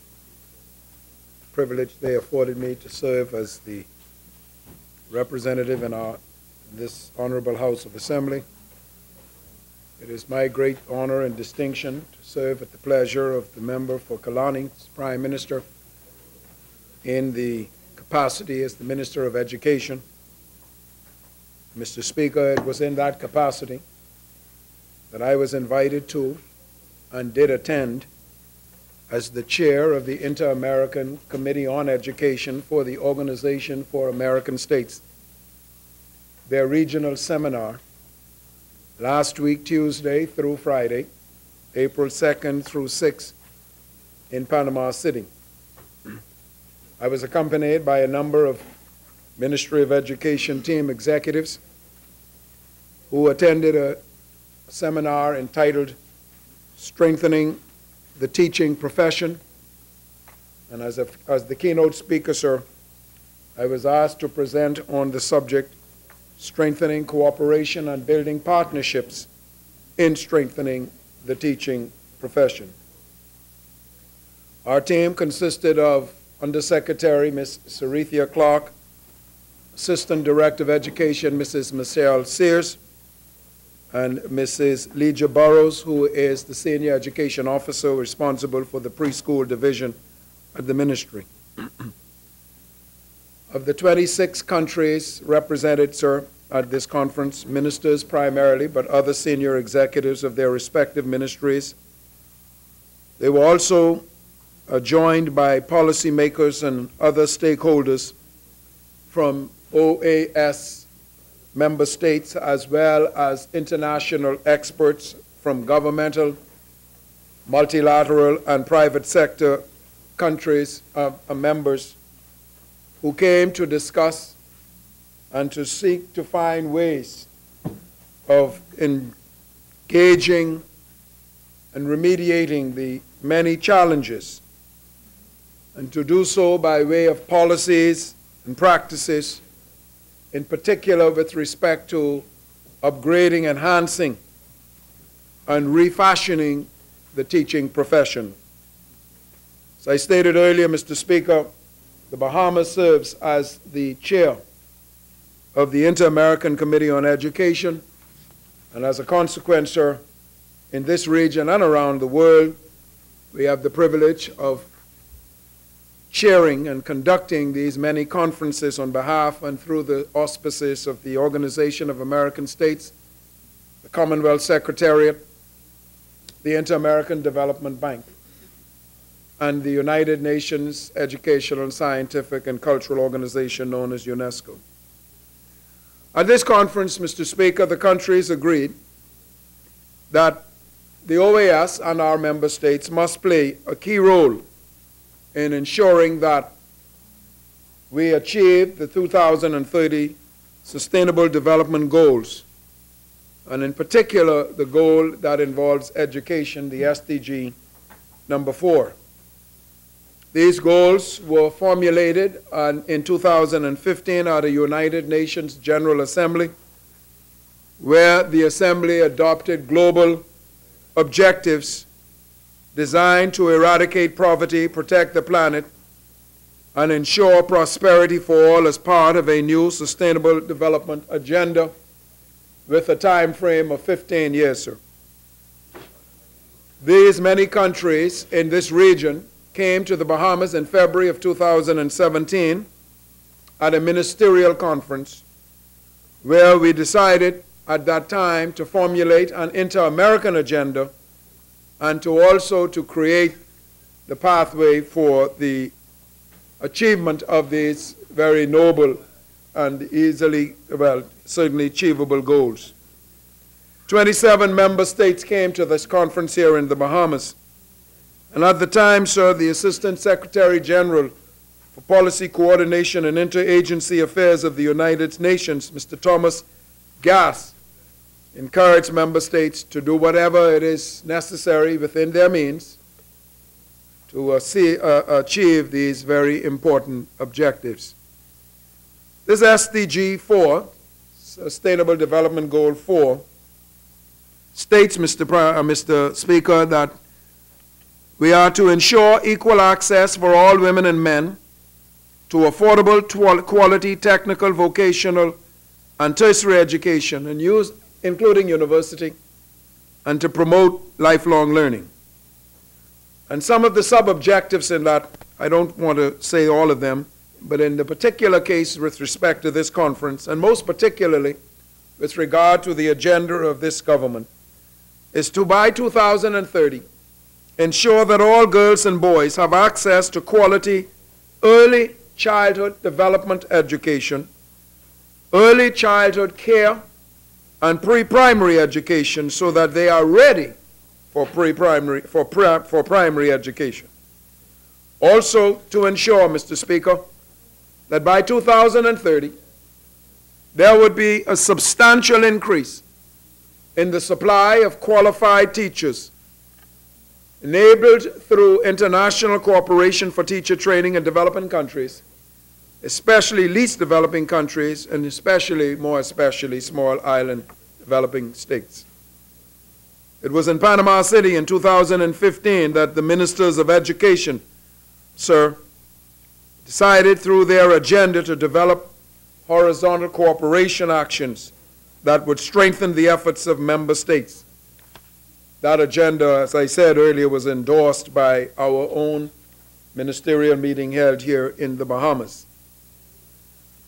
It was clearly identified, Mr. Speaker, at this conference, that one of the pressing issues is that youths in our region, Latin America, Caribbean, they call it the LAC region, mainly those living in poverty and vulnerable situations, have limited, if any, access to the education needed by them for their technical and socio-emotional skills so that they could understand and negotiate and participate in the complexities of and participate actively in the integral development of their communities and the world. This conference acknowledged that it was education, primarily, fundamentally, that the 17 Sustainable Development Goals would be realized, that primarily it would be education, that the millions of young people in our region would be lifted out of the straits of poverty. It was noted there, sir, and I spoke to this point during my presentation, the Latin America and Caribbean today region stands at a critical point. That what we have recognized and realized is that the economic and social gains achieved in the last decades, where 70 million of our people were lifted out of the vicissitudes of poverty and into a growing middle class, they are at risk. In fact, according to the World Bank, 40% of our region's population are vulnerable and prone to slipping back into poverty. That we have in this region an unacceptable high rate of poverty of nearly 30%. That after falling significantly during the last decades from 43 to 28%, the number of poor is now increasing and stands, according to World Bank statistics, at 175 million for this region. And young people, sir, are the most adversely affected. In fact, it was noted that 1 in 5 young persons in America, in the Americas, including Caribbean, that's 30 million people, do not have productive, employable skills and are therefore unemployable. Half, it was noted, do not finish high school according to the minimum standards prescribed by their various countries. And therefore, our countries were encouraged, in fact mandated, to make education and investment in education a critical priority of our society. Further, it was identified by UNESCO at a meeting I attended in Paris last year, November, that 65% of the children that enter primary school today will ultimately be working in completely new jobs that do not yet exist.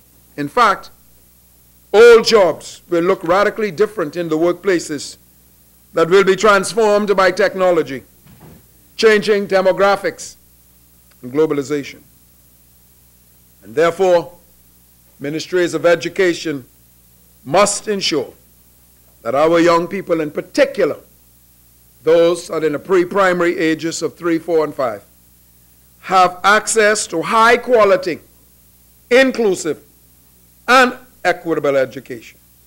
And as a corollary, Mr. Speaker, there's an urgent and gripping need to strengthen the teaching profession. We were encouraged that we needed to start to broaden the social dialogue and integrate other actors in these discussions, such as academia, think tanks, civil society organizations, the private sector, many of whom have over the years developed excellent practices that could be scaled up or at least be taken into consideration for policy making. Mr. Speaker, I'm happy to report to this honorable House and to this nation that at our Ministry of Education we take these mandates very seriously. And therefore, the United Nations Education, UNESCO, let me just say it that way, UNESCO came to town in a mission 2 weeks ago at our invitation to assist us in revamping and revising a new Education Act and policy for our country. We expect that that will be soon prepared so that it will be widely circulated, town meetings, wide, comprehensive, copious consultation with the Bahamian people. But at the center of this, sir, is this effort to strengthen, upgrade, enhance the teaching profession. In other words, the quality of teachers and teaching. To this end, please excuse me and I'll give you his shortened name in a minute, we were able to secure the services and the commitment through OAS of Dr.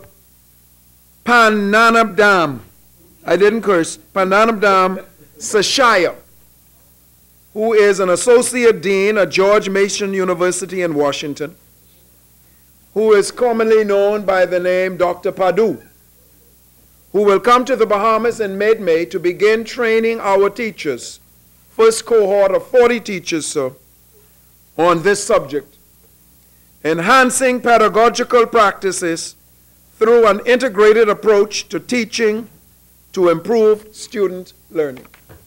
40 teachers will participate.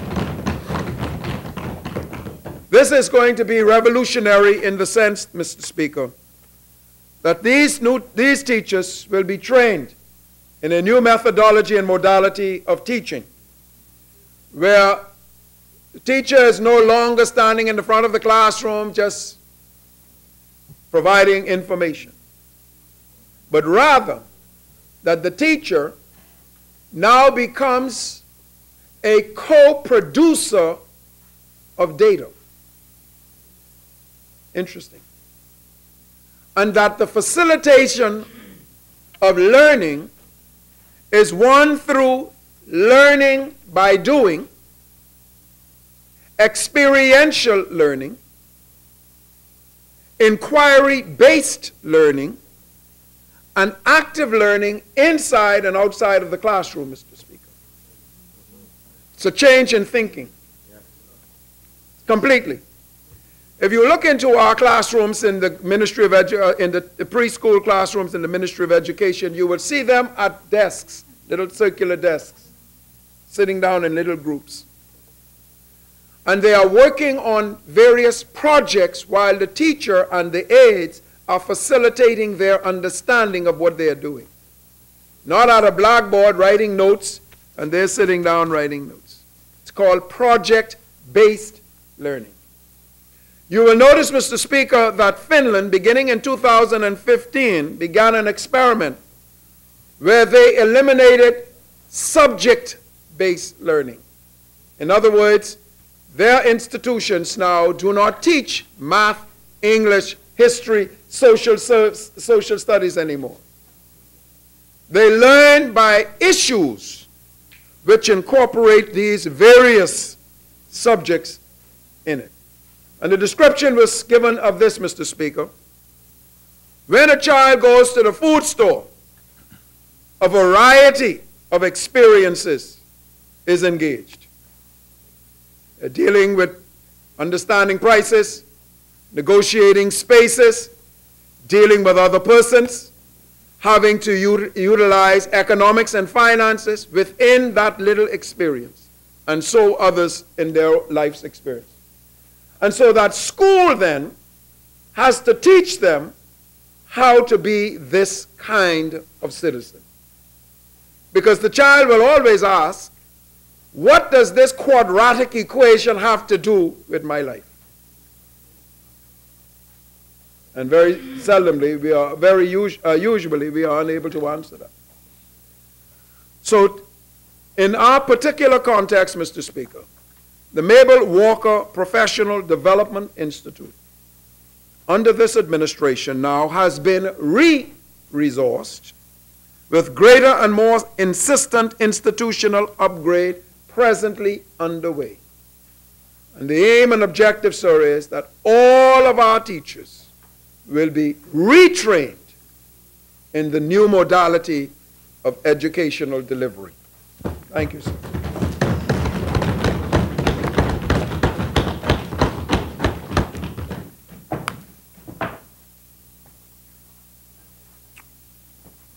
Order that the communication be brought up.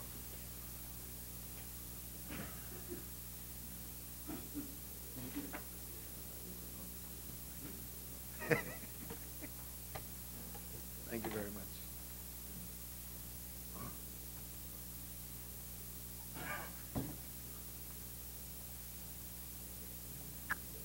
Order that the statement do lie on the table. Further statements and communications by ministers. The chair recognizes the honorable member for Bamboo Town. Thank you, Mr. Speaker.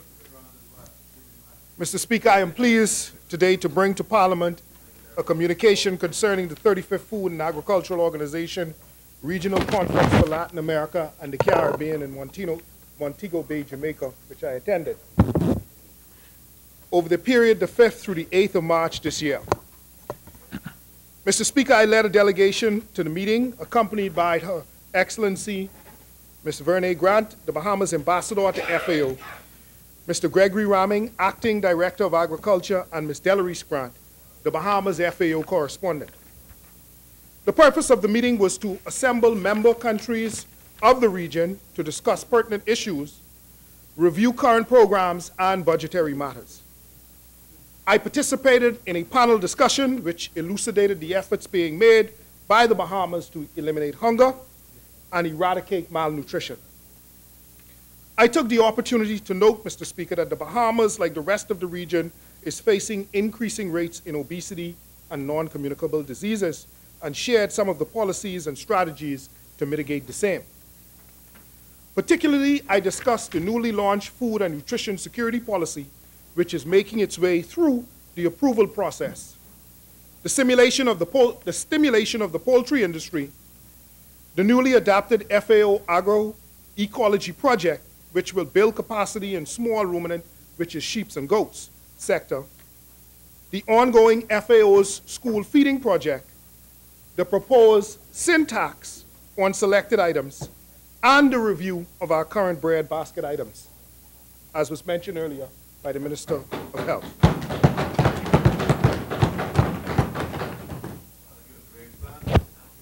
The conference, I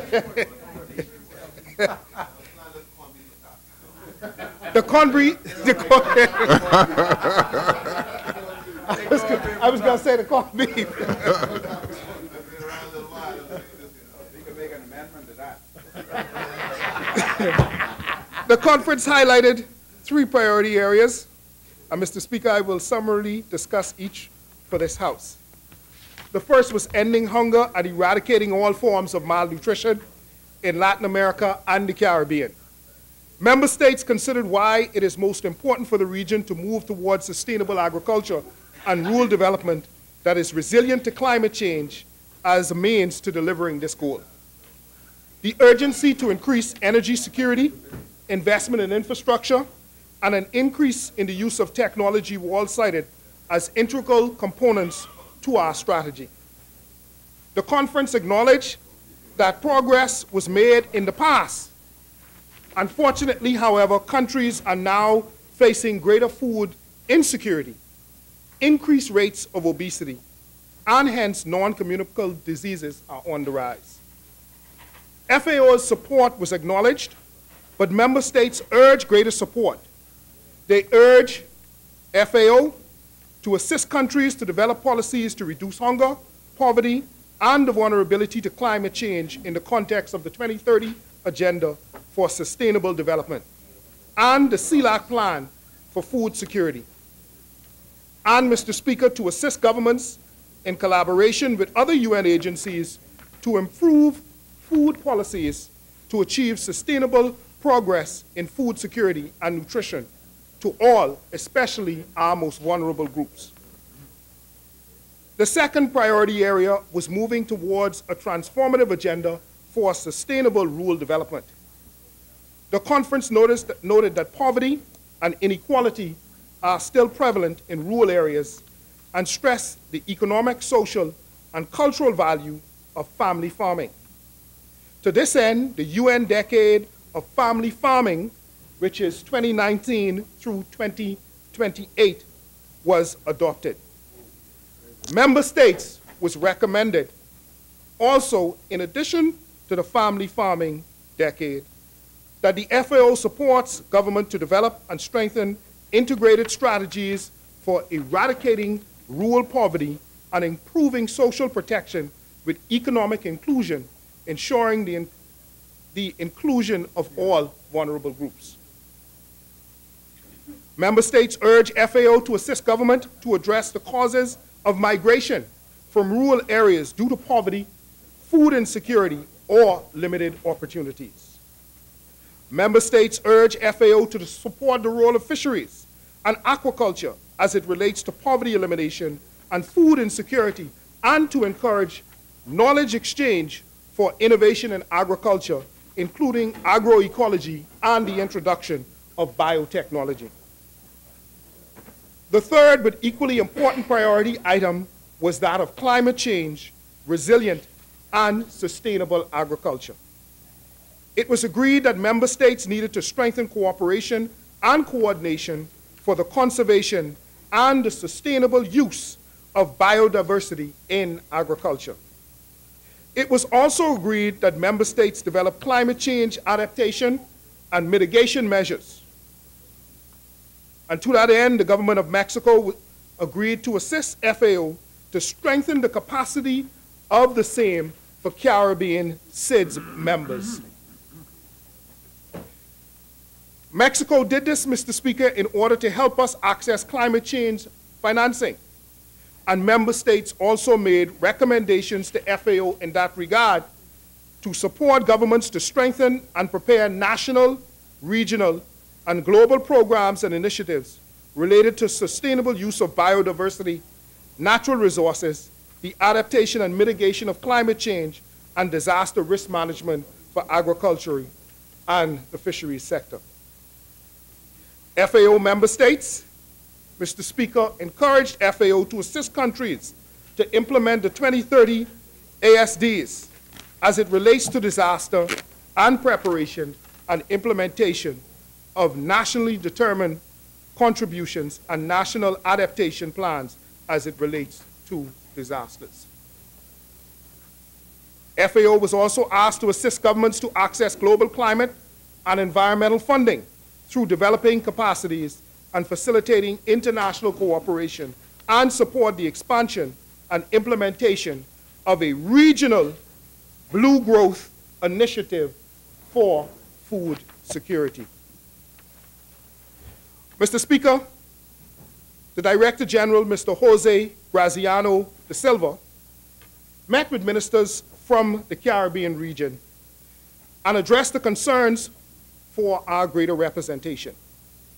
Ministers were advised that the FAO is currently reviewing its network of decentralized offices in the region with the goal of increasing flexibility and optimizing the allocation of resources and capacity. Several countries, Mr. Speaker, including the Bahamas, expressed interest in accommodating an FAO office in country. The funding mechanism and other relevant information would be forwarded at a later date. However, it was also noted that setting up offices was an expensive venture, and it was highly unlikely that every country in the region would end up with its own office. FAO was also asked to embrace the hiring of young professionals from the Caribbean to expand its technical pool. As well, a cooperative agreement was signed between FAO and Caribbean Development Bank, aiming to facilitate the implementation of projects financed by the CDB through grants and/or other loans. Mr. Speaker, the conference also endorsed Chile's proposal for an international year of fruits and vegetables to celebrate agriculture and horticulture as a means of encouraging healthy, tasty, and sustainable food. It should be noted that the inclusion of native and tropical fruits throughout the region was also encouraged. Mr. Speaker, the 36th FAO Regional Conference will be held in Nicaragua in 2020. The Bahamas looks forward to participating and to reporting national progress, as our motto is, together we grow. Thank you, Mr. Speaker.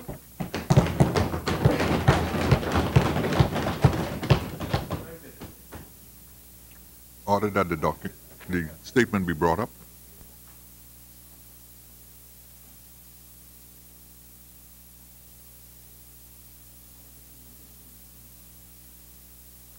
Order that the statement will lie on the table. Further communications and statements by ministers. Chair recognizes the honorable member for Bamboo Town.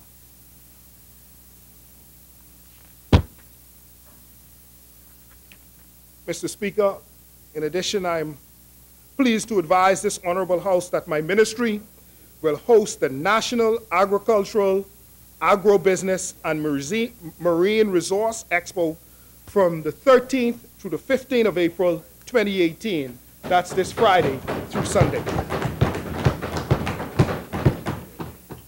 Expo 2018, as I prefer to call it, will be held at the Gladstone Road Agricultural Center under the theme, Together We Grow.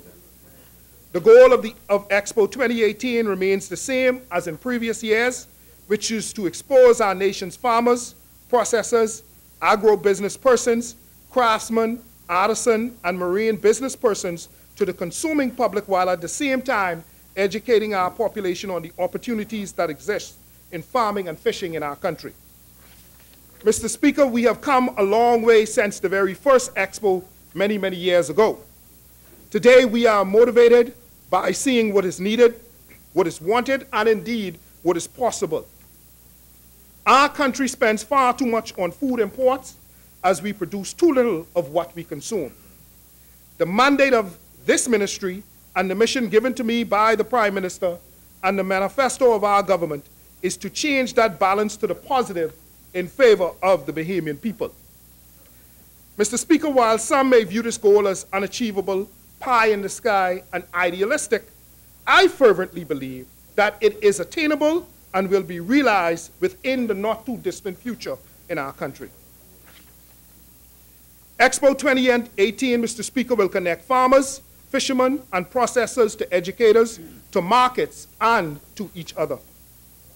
I invite all members present and the general public to join us at the opening ceremony, which is scheduled to take place on Friday, the 13th of April at 11 a.m.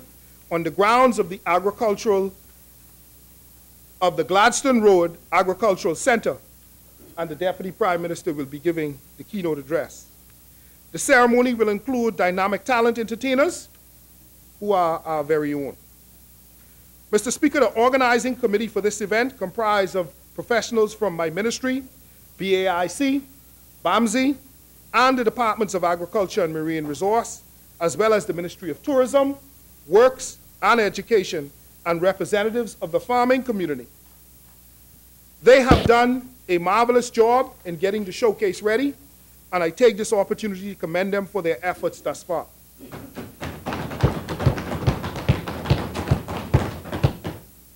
This year's Expo promised to be a grand affair with lots of educational platforms and workshops demonstration throughout.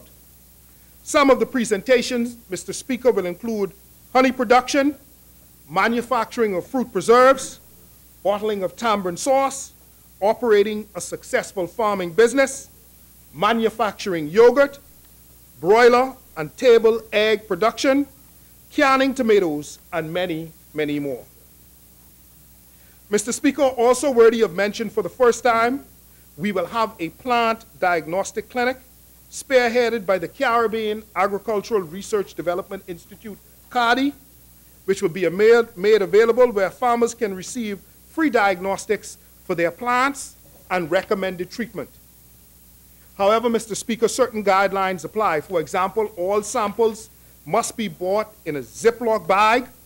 All samples for analysis must be deposited at CARDI's booth upon entrance to the expo, Mr. Speaker. What we do not want is to spread any potential plant disease into GRAC and perhaps onto other farms. Interested persons may contact Mr. Alpheus Forbes or Jacqueline Fox at the ministry at 328-2700 for further details. This year, Mr. Speaker, we will also be featuring a live demonstration of meat fabrication, which involves a licensed butcher. The purpose of this exercise is not only to show persons what an entire carcass looks like, but to help livestock farmers identify quality cuts to maximize profits. We are also interested in helping housewives, chefs, and consumers identify the best cuts for different cooking methods. For example, a leg roast may be better suited for roasting or baking because of the amount of muscle meat deposited there. Mr. Speaker, entrance to the expo is free of charge, and a number of exciting and interesting exhibits and buying opportunities awaits the general public. Patrons can experience the animals, learn about farming techniques that can be applied to their backyard farms, observe and take part in exciting culinary competitions, get to see firsthand the entire crop field at GRAC, which will be open during the day for educational tours, and make contact with farmers and farming instructors alike. There will be lots of food to sample and buy, as well as continuous entertainment for adults and children. Mr. Speaker, we look forward to seeing everyone at the expo, and we thank you, Mr. Speaker, because together we grow.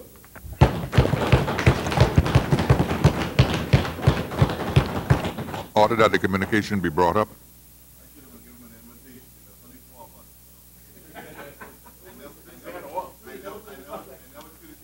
You got special invitations. Order that the communication do lie on the table. Further statements and communication by ministers. The chair recognizes the honorable member for East Grand Bahama. Thank you, Mr. Speaker. Mr. Speaker, with all that good news this morning, I feel somewhat reluctant to give my communication. But the only good news I can offer is that I'm advised by the Minister of Youth, Sports and Culture, who is currently in Australia at the Commonwealth Games, that our high jumper, Jamal Wilson, has won a silver medal in the men's high jump. So we certainly want to congratulate him, his coaches, and his family. Mr. Speaker, before I give my communication, I just want to quote from a press release from Reverend Esther Thompson, the president of the Straw Business Persons Association, or Society. And it reads, "It is our opinion that our politicians have turned every man, woman, boy, and girl in our country into a slave because of their borrowing over the many years, considering our national debt estimated to be over $7.2 billion. And I read that because it's relevant to my communication. But I think it's a staggering statement, a very plain statement from our community about the state of where we are and how we got to where we are.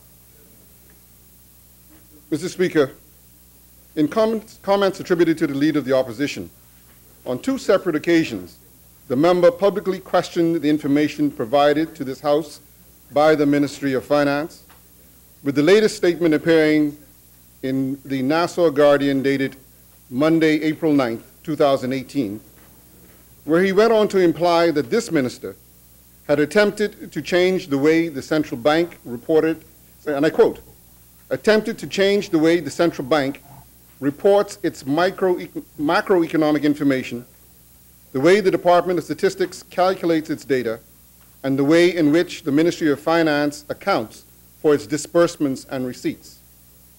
He went on to say he did this all in the name of politics, end quote. Mr. Speaker, the member went on to make some other unfortunate and ill-informed statements. However, I will no longer spend time in a futile debate over budgetary numbers with members of the opposition who've had the relevant information in hand to answer their own questions. They had numerous opportunities to seek clarity on all the matters in the context of parliamentary debates and discussions. The numbers stand for themselves, and I stand by the numbers.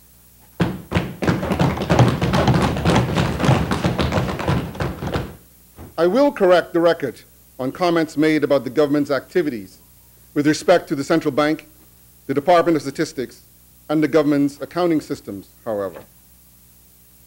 Regarding the Central Bank of the Bahamas, the Central Bank of the Bahamas is an independent institution of sterling reputation, whose independence is vital to the country's fiscal credibility.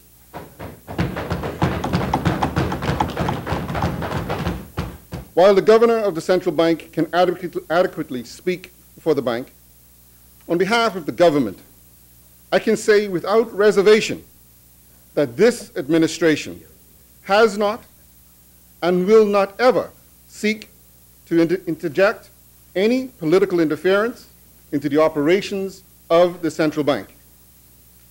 Its critical role of managing monetary policy or its reporting on all related matters. Any statement to the contrary is knowingly false, misleading, and mischievous. The central bank is one of those institutions that is and must be seen to be above political debate. And the governor is an internationally respected professional of unquestioned integrity. I invite the member to clarify his statement on the information produced by that institution and the professionals engaged there, including the governor and his staff, and to do so in the same venue he sought to besmirch that institution.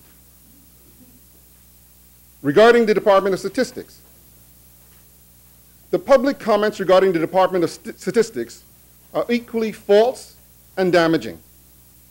The government has demonstrated its commitment to the autonomy of the Department of Statistics through its plans to enact a new statistical act. This will establish the Department of Statistics as the lead institution and coordinating agency for all units that produce statistics in the Bahamas under the framework of the National Strategy for Statistical Development, providing the department with more resources and even more autonomy. Regarding the change to the government's accounting system, as of today, there have been no changes in the method of accounting for government receipts and disbursements. The numbers reported in the June 2017 budget debate, as well as the midterm performance statement, were reported on a basis consistent with prior years. The Ministry of Finance will, however, make significant improvements in the accounting and reporting of public sector finances by moving away from a cash-based accounting system to an accruals-based accounting system. This move is long overdue and is widely supported in the public and private sector, including by the Bahamas Institute of Chartered Accountants. All such changes will be done transparently and have been previously foreshadowed by our Prime Minister. The purpose of the changes is to ensure greater transparency and accountability in public sector finances.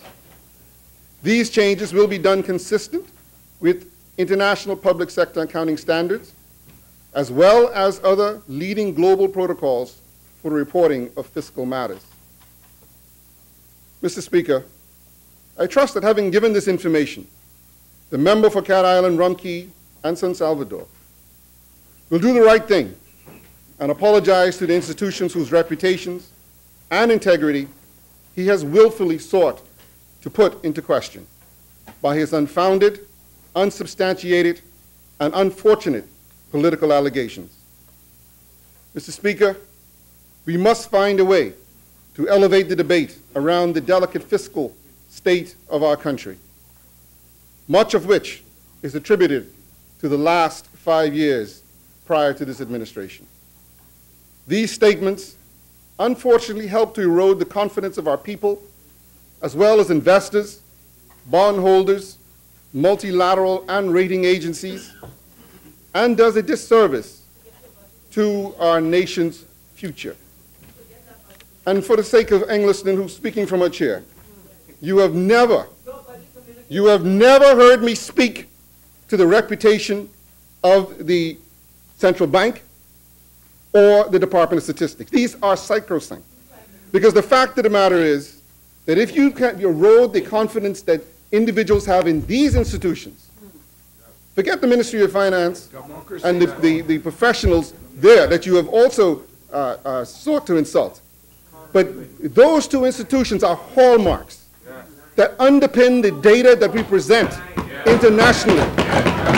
And and we must protect them, Mr. Speaker. They must be above politics. Thank you, Mr. Speaker.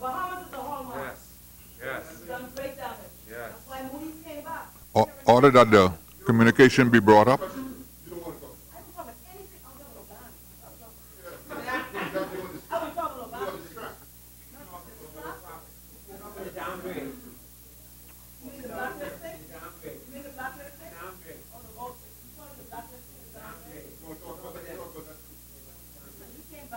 Order that the communication be brought up.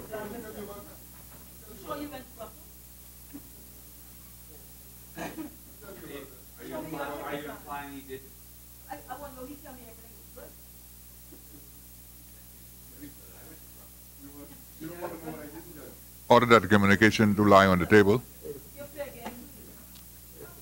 Further statements and communication by ministers. The chair recognizes the honourable member for Kalani. Cuz, you all right? Lonely over there. Lonely over there. Mr. Speaker. Mr. Speaker. It's lonely over there. Mr. Speaker. Respect. Tomorrow, Thursday, 12th of April, 2018, I will lead a delegation to participate in the Summit of the Americas in Lima, Peru. The core theme of the upcoming Summit of the Americas is democratic governance against corruption. The summit aims to foster dialogue on ways to combat corruption. Historically, the meeting have been underpinned by the principles of democracy and free trade. This summit, Mr. Speaker, is meant to provide the opportunity for the states of the region to hold fruitful discussions on the process, achievements, and limitations of the inter-American system to combat corruption. The objective will be to create bilateral and multilateral mechanisms to enable the region to better address matters related to corruption. I will address the plenary session of the Summit of Americas, focusing on steps taken by my government towards this end. During the summit, as a member of the CARICOM heads, I will participate in meetings with the governmental leaders of the United States of America and Canada, two of our leading economic and political partners in the region. We will discuss political and economic matters of importance to CARICOM and the hemisphere. Mr. Speaker, while in Peru, I will also address the third CEO Summit of the Americas. The CEO Summit is considered the most important business forum of the Americas. It brings together both heads of state and top CEOs from the hemisphere to analyze the opportunities to promote economic growth and investments. It is underpinned by what has been described as unprecedented public-private interaction under the Americas Business Dialogue. The Bahamas Chamber of Commerce and Employers Federation collaborates with the Americas Business Dialogue, and I am advised contributed considerably on behalf of the Caribbean region to the organization of this CEO Summit. I am pleased, Mr. Speaker, that they will be represented at the CEO Summit. My presentation at the CEO Summit will focus on one of the forum's themes, transparency, public-private partnerships against corruption.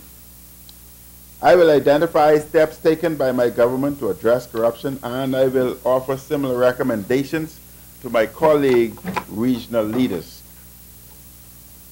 As leaders and representatives of a number of the leading businesses and corporations in the hemisphere will be at the CEO Summit, I will also seize the opportunity to promote the many advantages of investing and doing business in the Bahamas.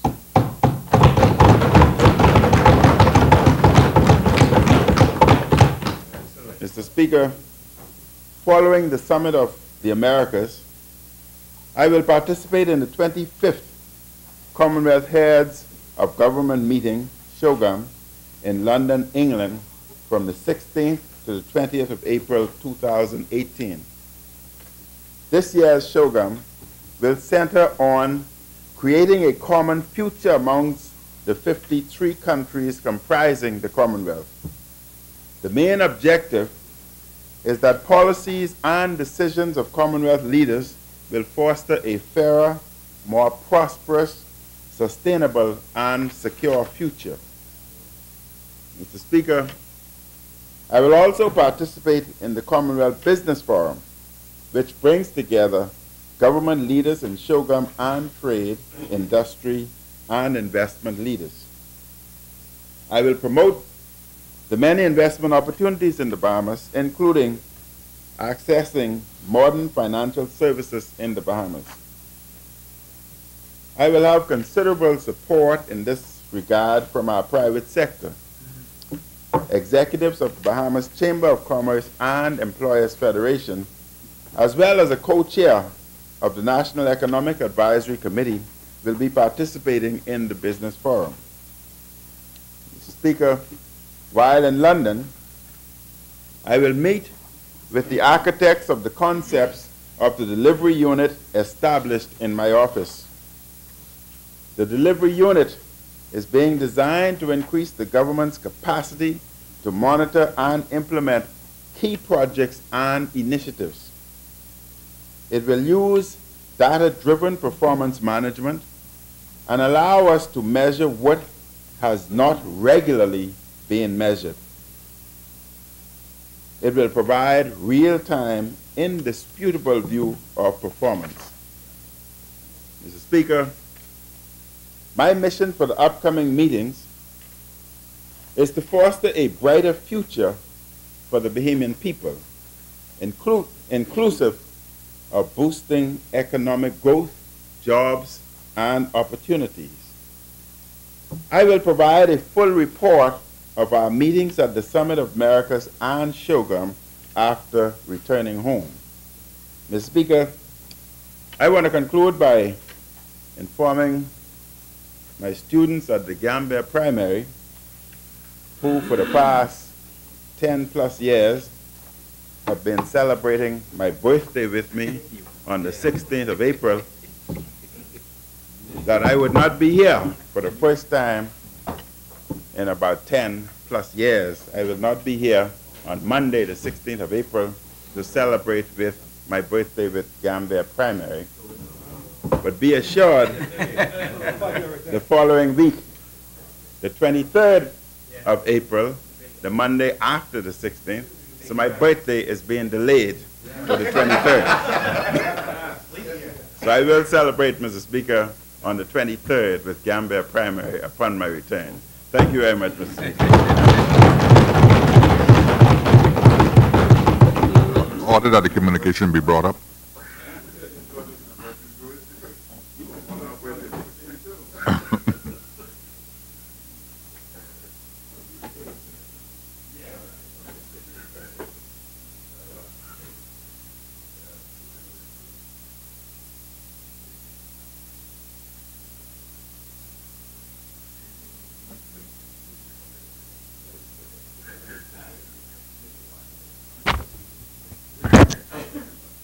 Order that the communication do lie on the table.